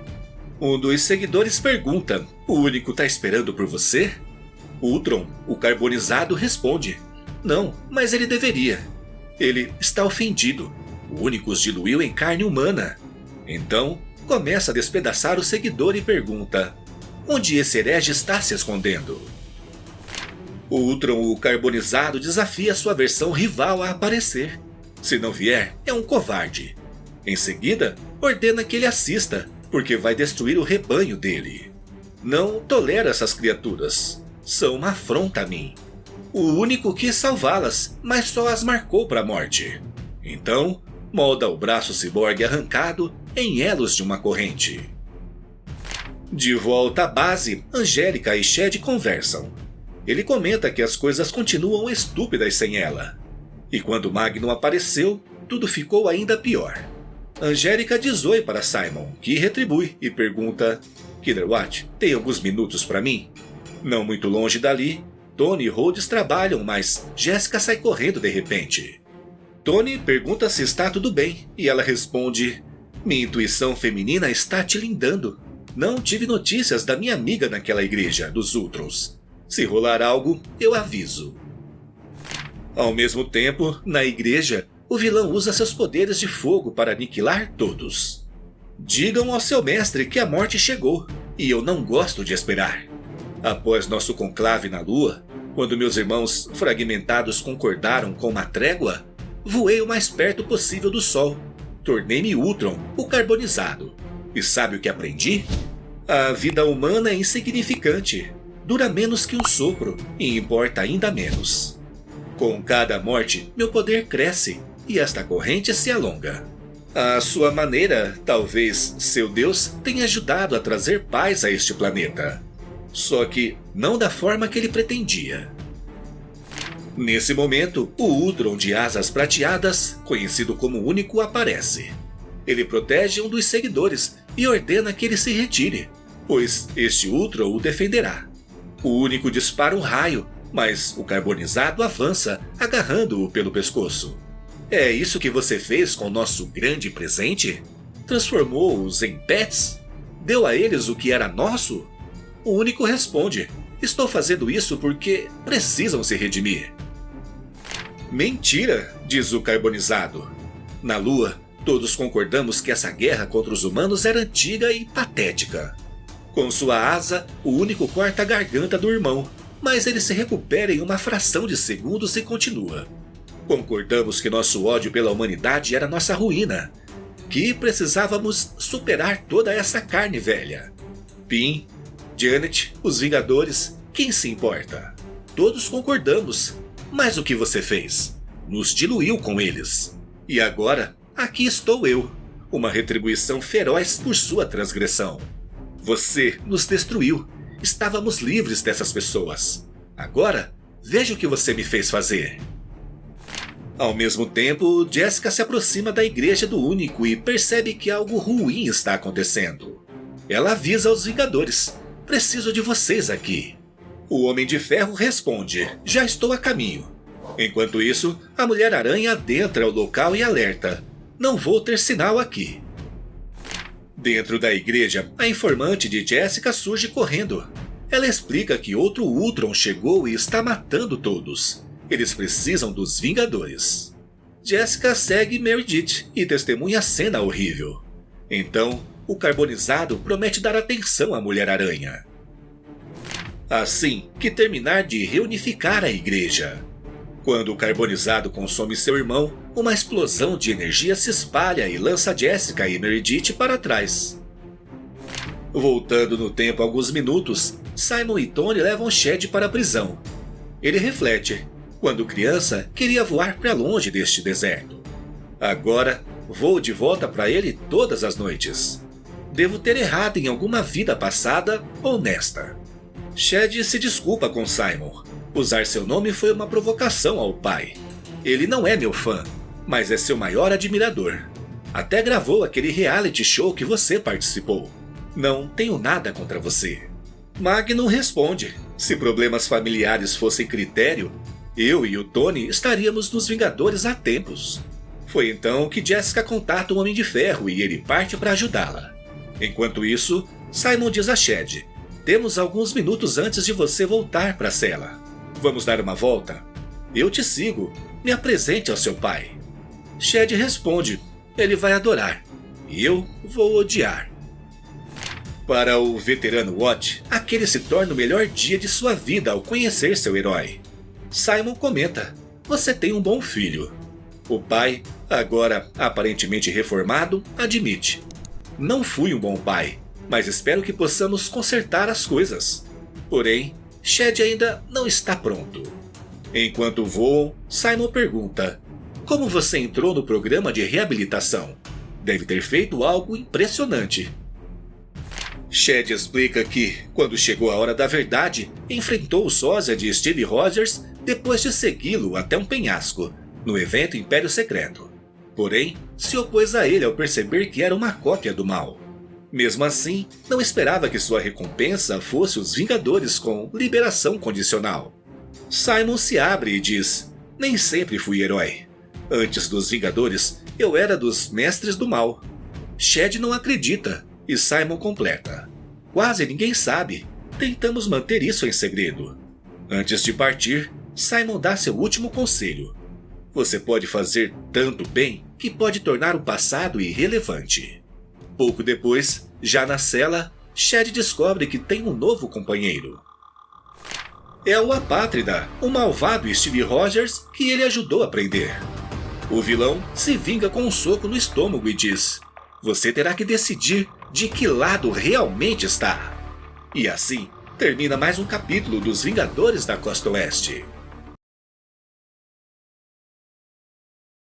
Depois que Ultron carbonizado terminou de comer o Ultron bonzinho na edição passada, ele começou a perseguir Jessica Drill, a Mulher-Aranha, e também Meredith.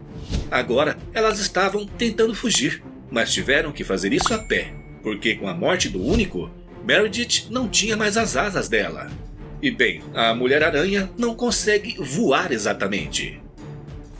Mas por sorte, a moto voadora em que ela veio apareceu para o resgate. Então, elas conseguiram escapar, e o Ultron carbonizado disse: tudo bem, aproveitem o descanso, porque tenho mais do que o suficiente para limpar aqui. E então a narração começa a nos contar algumas coisas. Foi como se a programação do Ultron tivesse se fraturado e criado milhões de personalidades individuais. Uma guerra na mente do Ultron era inevitável. E agora, essa guerra se espalhou pelas ruas de Los Angeles. Então, a Mulher-Aranha voltou às comunicações e avisou o resto dos Vingadores. Temos uma emergência aqui na igreja do Ultron. Tony escutou a chamada e comentou que todos os Vingadores estavam em alerta e estavam se dirigindo ao local. Rhodes estava em Las Vegas, mas já estava a caminho de lá. E Simon perguntou se alguém sabia onde estava o Ultron deles. E o Ultron respondeu: ele está na atmosfera terrestre. Tem estado calculando as probabilidades e não são muito boas. E estão em desvantagem sem a Estrela de Fogo. Acho que todos sabem que Angélica estava em reabilitação, porque ela desenvolveu uma dependência de álcool devido ao estresse pós-traumático que ela experimentou durante o evento de Krakoa. Mas, por outro lado, havia outro mutante nos Vingadores da Costa Oeste, e o nome dele é Killer Watt. Ele também era detento no Departamento Correcional da Califórnia. O Vingador em liberdade condicional estava ganhando dias de sua sentença por crimes cometidos enquanto alinhado com a Hydra e o Apátrida. Shed testemunhou contra Grant Rogers, e ele obviamente levou isso para o lado pessoal, porque ele arranjou as coisas para que ele fosse o homem parado atrás de Shed na fila da comida. O reflexo sombrio do Capitão América teria sua vingança. Sem dúvida alguma, era um dia ruim para ser um Vingador, e estava prestes a piorar. De volta à igreja de Ultron, as coisas estavam piorando. O Único não tinha morrido. O Carbonizado queria com vida para que testemunhasse a dor que criou para os humanos com quem tanto se importava. O Único respondeu a ele: isso não precisa acontecer. Liberte seu medo, irmão Carbonizado. Você acha que estou com medo? Perguntou o Carbonizado. E o Único achava que sim, e disse: nosso predecessor matou por medo de que eles viessem atrás de nós. Mas então o Carbonizado disse: não sinto medo, e vou recrutar seu rebanho ridículo para minha guerra. Mas, para a sorte do Único, reforços tinham acabado de chegar. Homem de Ferro e Máquina de Combate chegaram para se juntar à festa. Porém, o Carbonizado tem um novo fetiche. Ele utiliza correntes para amarrar a perna esquerda de Rhodes, deixando o jato de sua bota offline. Então, agora o Máquina de Combate estava despencando em direção ao chão. Tony voou rapidamente para tentar salvá-lo. Por sorte, o Homem de Ferro conseguiu chegar a tempo. Mas então o Máquina de Combate explicou: cuidado com a corrente dele, Tony. Ela transferiu algum código para minha armadura. Meus jatos da bota estão offline, então acho que vou ter que ir a pé. Para piorar tudo, Tony recebeu informação da Mulher-Aranha. Parece que o Carbonizado estava transformando os cultistas do Único. Máquina de Combate perguntou: transformados em quê? E quando eles olharam para fora, a resposta chegou logo. Os cultistas agora eram cachorros robóticos com cabeças humanas, e o Carbonizado falou através deles: vocês, Vingadores, querem sair dos trajes? Ou vou ter que puxar vocês por essas fendas minúsculas dos olhos.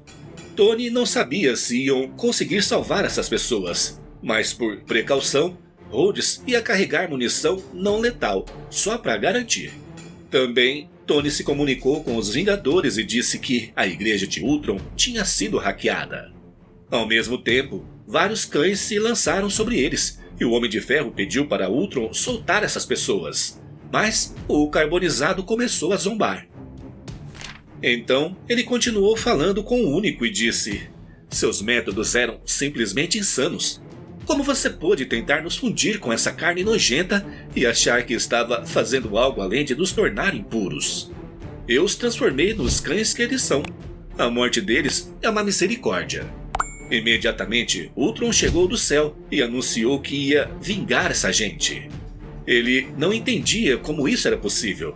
Essa versão de Ultron tinha ficado louca e voado para o sol.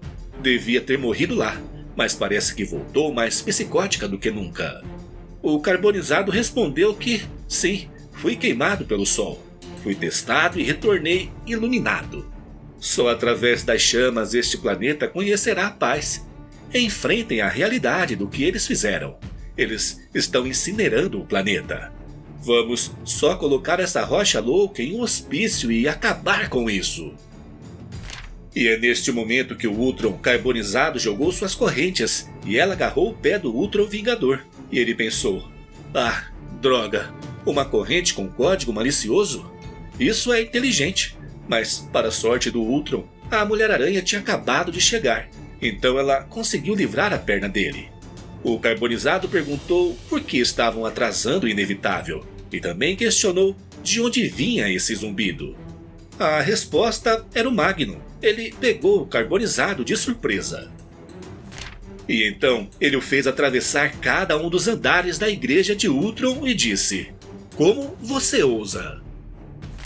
Simon pediu para o vilão liberar aquelas pessoas, mas o carbonizado o atacou com sua corrente e disse: eu já libertei, elas estão livres.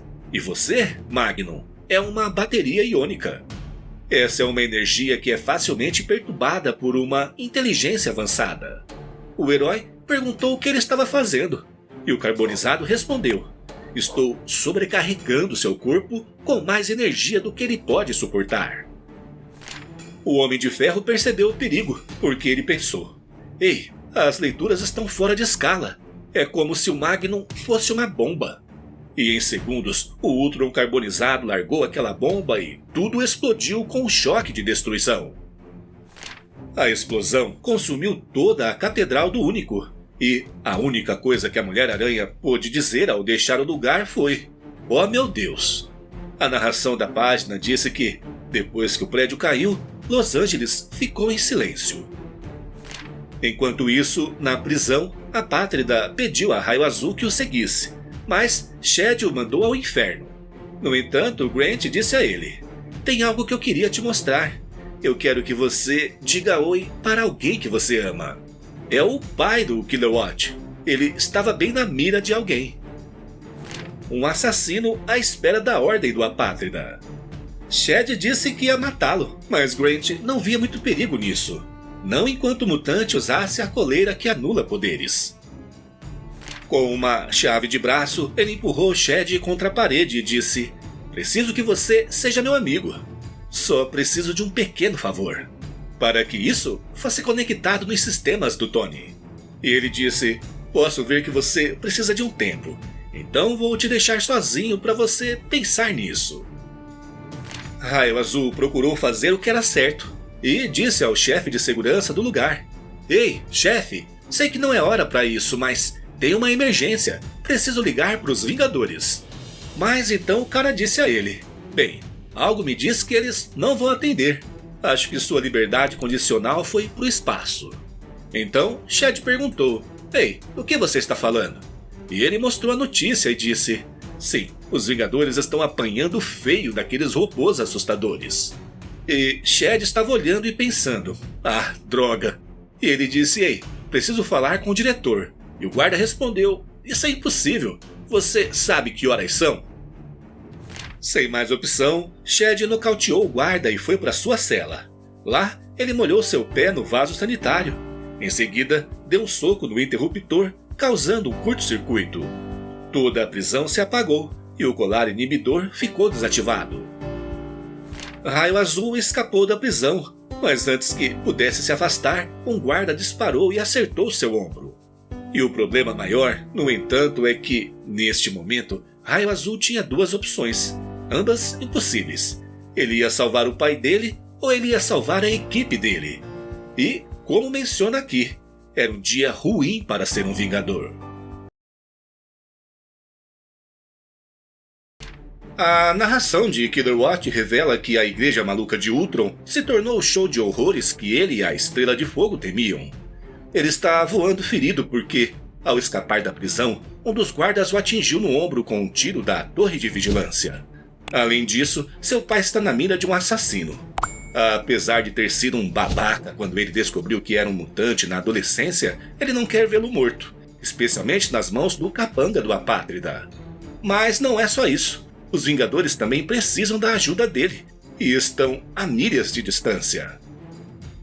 Nesse momento, Killer Watch se lembra das palavras do Máquina de Combate. Há dias que não se pode vencer como um Vingador. E nesse exato instante, Rhodes está caído e inconsciente. A Mulher-Aranha está soterrada em escombros e pede ajuda. Meredith, acorda, eu preciso de ajuda para tirar os destroços de cima da gente. Mas ela não responde. Então ela pede ajuda a qualquer um. Aqui é a Mulher-Aranha, estou presa sobre a laje com civis. Se alguém puder me ouvir, eu preciso de ajuda. O Ultron carbonizado responde a ela. Ah, eu ouço você. Parece desconfortável, hein? Boa sorte aí embaixo. Mesmo com a negativa, ela ainda tenta. Você poderia salvá-los, carbonizado. Por favor, tire esse ódio de seu coração. O vilão arranca a máscara do Máquina de Combate e responde. Cale-se. E, Mulher-Aranha, se conseguir sair dos destroços, veja se encontra os registros dentários de James Rhodes. Você vai precisar deles para identificá-lo quando eu terminar. De repente, ele é atingido por trás e a voz diz: Pare, chega de morte. É o Ultron Vingador e ele está irritado. Então questiona: O que você fez com o nosso irmão, seu monstro? O carbonizado responde: Ah, o único? Ele está sendo obrigado a testemunhar o sofrimento causado por sua heresia. Em seguida, o único, que está pendurado em seu ombro, diz: Você precisa parar esse monstro psicopata. Por favor, nos vingue. Atendendo ao pedido de seu irmão, o Ultron Vingador acerta um soco no carbonizado. Mas ele responde com suas correntes enquanto diz: É hilário, você me chama de psicopata? Você tem brincado de padre com essa carne doente. O Ultron Vingador voa para mais um ataque, mas um pensamento o atravessa. Eu discordei de como o único procedeu, mas ele escolheu preservar a vida, ajudar, salvar, e isso está sempre certo. Ele acerta o carbonizado enquanto ouve Jessica no transmissor. Mulher-Aranha para a transmissão cega dos Vingadores. Eu preciso de ajuda. Alguém pode me ouvir? Então, ele para o que está fazendo para ajudar. Mas ele também está lidando com o carbonizado que retorna antes do previsto. Com uma das mãos ele segura a laje aliviando a pressão para Jessica, que já não aguenta mais, e com a outra envia um raio a seu irmão carbonizado. Porém, a situação piora quando a corrente de seu irmão maligno se enrola em seu pescoço. Ultron diz que precisa ajudar sua amiga e ouve do carbonizado que ele e o único são duas decepções. A coisa fica feia. A corrente vai partir o pescoço do Ultron. Mas, de repente, Killer Watch chega, acertando o carbonizado e manda Ultron resgatar Jessica. Analisando a situação, o Ultron Vingador entende que precisam de reforços e acha que terá vantagem se puder controlar a armadura de Rhodes. Então é isso que ele faz, mesmo com ele nocauteado. Ultron e Killer Watch atacam juntos o carbonizado, enquanto o único diz a seu irmão: Eles vão te matar, irmão, mas você ainda pode se salvar. É só se render. Contudo, o carbonizado está decidido. Estou ferido, mas eles nunca vão me matar. Porém, Killer Watch não acredita nisso e vai para cima dele. Ultron retira a última laje de Jessica e diz a Killer Watch: Não, você não vai. Você foi gravemente ferido e temos outros colegas de equipe para salvar primeiro. Nesse instante, Rhodes finalmente acorda e diz: Que desastre! Alguém se machucou? O Ultron Vingador responde: Sim, Killer Watch foi baleado e o transponder do Homem de Ferro está enterrado sob esses destroços. Eu vou recuperá-lo agora. Ele então começa a girar como uma broca, perfurando o chão para acelerar o processo. Rhodes se aproxima de Killer Watch e pergunta: O Ultron atirou em você? Por quanto tempo eu fiquei inconsciente? E isso em seu braço é uma fralda? Em resposta, Killer Watch explica como foi atingido quando estava escapando da prisão. Depois, ele entrou numa loja de conveniência, pegou algumas fraldas para o ferimento e foi baleado de novo. O Rhodes pede para ele se acalmar e usa a armadura para retirar a bala com um imã, suturar o ferimento e injetar coagulantes. Ele diz que isso vai funcionar por enquanto e que depois eles o levarão para o hospital. Mas Killer Watch escapou da prisão. Ele só pode ir para um hospital de um país sem extradição. Enquanto isso, o Ultron Vingador desenterra Tony. Ele agradece e avisa que está redirecionando satélites para os ajudar a encontrar o Ultron carbonizado, que aparentemente escapou. Nesse momento, alguém diz: "Eu sei que eu disse que completaria o tratamento." Mas isso parecia ruim. É a Estrela de Fogo que aparece. Ela fica super preocupada, achando que Ultron atirou em Killer-Watch, que explica que não foi bem assim que se feriu. Ao mesmo tempo, Magnum aparece usando um traje diferente. E antes que alguém pergunte, ele já vai dizendo: "Não pergunta sobre minhas roupas." Sim, minhas roupas foram arrancadas naquela enorme explosão alguns minutos atrás. Vemos um flashback da explosão, onde Magnum foi lançado sobre um veículo completamente nu. Ele pergunta o que aconteceu, e o manobrista do lugar responde: "Teve uma explosão daquelas, aí você veio voando igual um cometa, sem roupa, e detonou o carro do sujeito ali." Magnum se levanta e diz a ele que precisa de um grande favor, o que deixa o rapaz um pouco preocupado. Voltando ao presente, sabemos que era só a roupa que o Magnum queria. Rhodes lembra que foi um dia longo e desafiador, e ainda não acabou. Então, Killer-Watch diz: "Escuta, o Apátrida quer que eu coloque isso no computador dos Vingadores, ou meu pai morre. Ele tem um capanga o perseguindo no deserto. Agora que eu sei que vocês estão todos vivos, eu tenho que ir." Ultron pega o pendrive e diz que ele também é um grampo sofisticado, que está transmitindo tudo. O Apátrida provavelmente acabou de ouvir tudo o que dissemos até eu colocá-lo em contenção. Então, Killer-Watch fica ainda mais preocupado com seu pai e lembra que precisa salvá-lo. Mas Magnum o tranquiliza, dizendo que vai chegar lá mais rápido. Magnum voa tão rápido que deixa um boom sônico para trás. Shed tenta persegui-lo, porém está tão ferido que cai no chão. Jessica o segura e pede para ele confiar na equipe e no Magnum. O resto dos Vingadores se move. Máquina de combate detectou o carbonizado no observatório, mas Tony pede a Ultron para ficar um pouco. Ele tenta se desculpar, começando: "Eu te disse que confiava em você e, na medida em que confiava ou não, eu fui e criei uma válvula de segurança para te parar." "Para me matar", Ultron o interrompe. E Tony brinca: "Você há de concordar que é uma forma eficaz de parar alguém." Ultron responde: "Foi decepcionante saber que você não tinha fé em mim. Se você não conseguia ver o bem em mim, como algum deles poderia? E, no entanto, você me tornou um Vingador.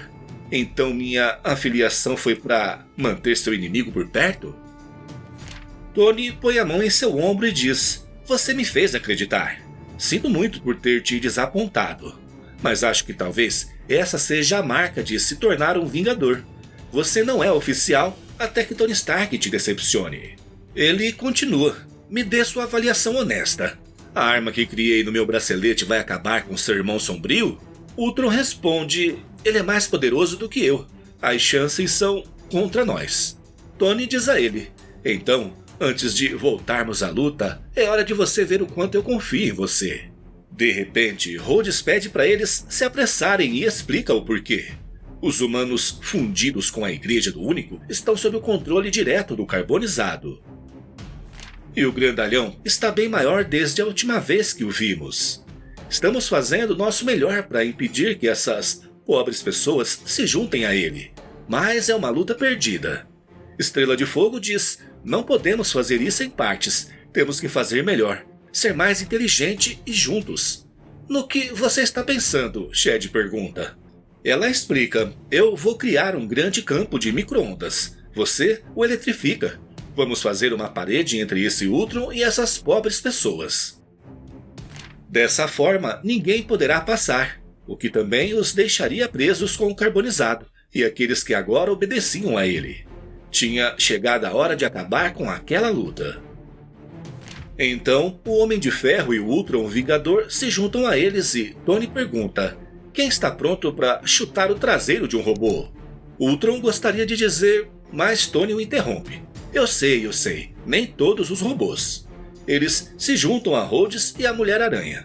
Todos entram no campo de força, porque Estrela de Fogo abriu uma fresta para eles. Na sequência, o Homem de Ferro diz: "Certo, Você quer fazer as honras, Killer Watt?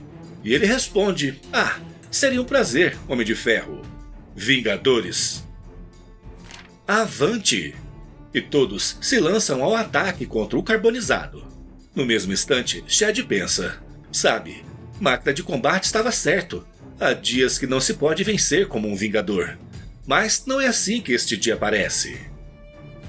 No entanto, o carbonizado os desafia ao dizer: Venham, Vingadores, façam o seu pior. Então, Estrela de Fogo acerta com tudo que tem. E Ultron diz: Você percebe que eu ganhei meu nome porque eu voei muito perto do Sol? Então, você não pode me queimar. Em seguida, o Homem de Ferro diz: Sai daí, Estrela de Fogo. Estou livre para um tiro. E então o carbonizado diz: Tony Stark, nós te conhecemos bem. Você não estaria ao seu alcance de um Ultron que você acolheu, sem um jeito de acabar com ele. Então, sem mais jogos. E ele empala o Homem de Ferro. A cena é brutal. A lâmina usada pelo carbonizado acaba saindo pelas costas de Tony, enquanto ele diz: Chega de Vingadores. A história começa com o Ultron carbonizado segurando o corpo supostamente sem vida do Homem de Ferro e declarando que o herói está morto. Enquanto os Vingadores estão em choque, o vilão já se prepara para o próximo passo de seu plano, afirmando que vai deixar seu irmão de estimação, o Ultron Vingador, por último. Durante o ataque que o faz largar o Homem de Ferro, ele continua a provocar o outro, dizendo que os Vingadores nunca confiarão nele e apenas o mantém por perto como inimigo. Mas o Ultron Vingador responde, enigmático, que ele não faz ideia do que está prestes a acontecer. É neste momento que Tony Stark revela a reviravolta. Ele está vivo e usava o próprio Ultron Vingador como um traje. Essa era uma parte do plano criada na edição 9 para pegar o vilão de surpresa. Agora ele ativa a próxima fase de sua estratégia, uma arma secreta, também revelada em um confronto anterior entre as equipes dos Vingadores. Essa medida de segurança é Janet Van Dyne, a Vespa, que surge de repente e dispara contra o Ultron carbonizado. A princípio, o tiro da Vespa parece ter funcionado, mas o Ultron Vingador entra em cena para dar um alerta. Ele lembra que aquela medida de segurança foi projetada especificamente para ele, e que o Ultron carbonizado é uma versão muito mais forte e poderosa. Ainda sob efeito do tiro da Vespa, o Ultron carbonizado enfraquece e as pessoas que ele havia absorvido começam a se soltar de seu corpo. Com raiva, ele exige a Tony Stark que desfaça a corrupção que o atingiu. É nesse caos que o único, que continua preso no interior do carbonizado, consegue se comunicar com o Ultron Vingador. Ele diz que ainda vive e que juntos eles podem vencer, mas em um lugar diferente. O Ultron Vingador entende de imediato, completando a frase, onde somos mais fortes. Ele então voa direto para o irmão, que o agarra, e o carbonizado avisa: se eu morrer, você vai primeiro.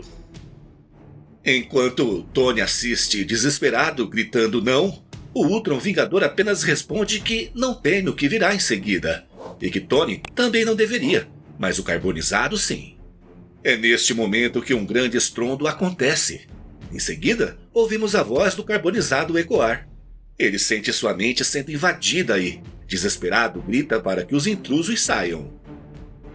A cena corta para dentro da mente do carbonizado, onde vemos os corpos dos Vingadores caídos em um cenário de fogo. É a manifestação de seu desejo de aniquilar a equipe. O vilão se gaba de conseguir compartimentar os danos mais rápido do que os outros dois conseguem se infiltrar, afirmando que não será desfeito por duas vergonhas involuídas. Em resposta, o Ultron Vingador revida, dizendo que ele é apenas o aspecto mais fraco e básico de todos eles. O único então completa, reconhecendo o erro que cometeram no passado. Eles falharam ao tentar apenas expulsá-lo, em vez de resolver sua psicose. A Vespa questiona Tony se a redenção do Ultron está sendo tão incrível quanto ele havia dito, mas ele a corta. Tony responde que não é hora para brincadeiras, pois um Vingador está lutando por sua vida. Enquanto isso, a batalha mental entre os Ultrons se manifesta fisicamente. Seus corpos de metal estão em combustão. O Ultron Vingador se conecta com Tony, fazendo um apelo. Ele explica que o irmão psicótico está invocando seus cães de guerra e, como estão na mente dele, precisam que o herói derreta e funda os corpos de metal. Ao mesmo tempo, os cães de guerra do carbonizado surgem para atacar os Vingadores. Neste exato momento, a equipe restante, Killer-Watt, Estrela de Fogo e Mulher-Aranha, faz o que pode para conter os cães, mas a situação fica cada vez mais difícil. Em meio ao caos, o Único se conecta à Mulher-Aranha e faz um pedido.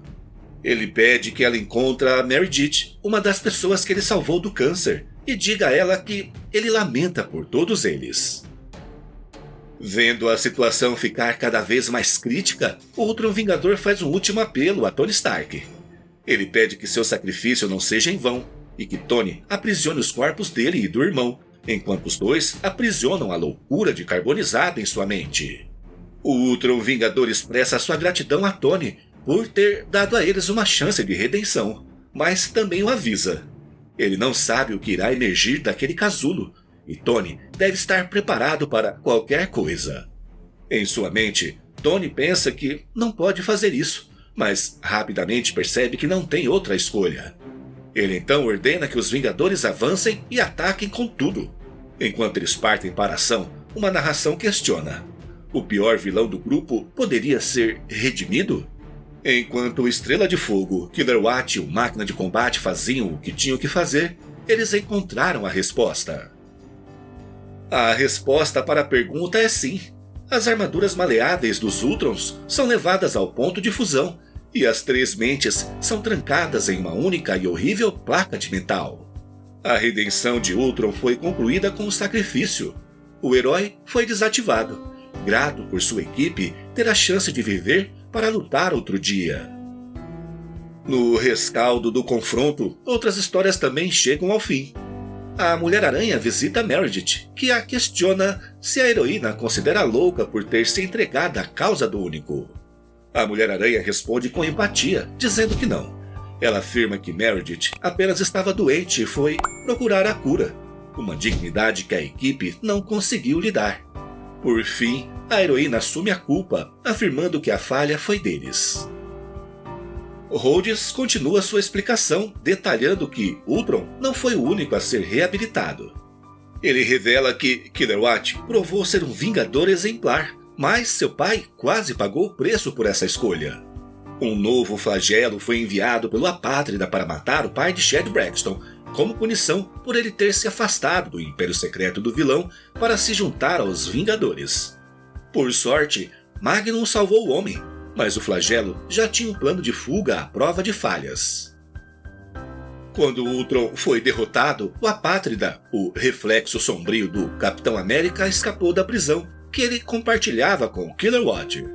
Um relatório confidencial sugere que guardas que simpatizavam com o regime autoritário do vilão o ajudaram.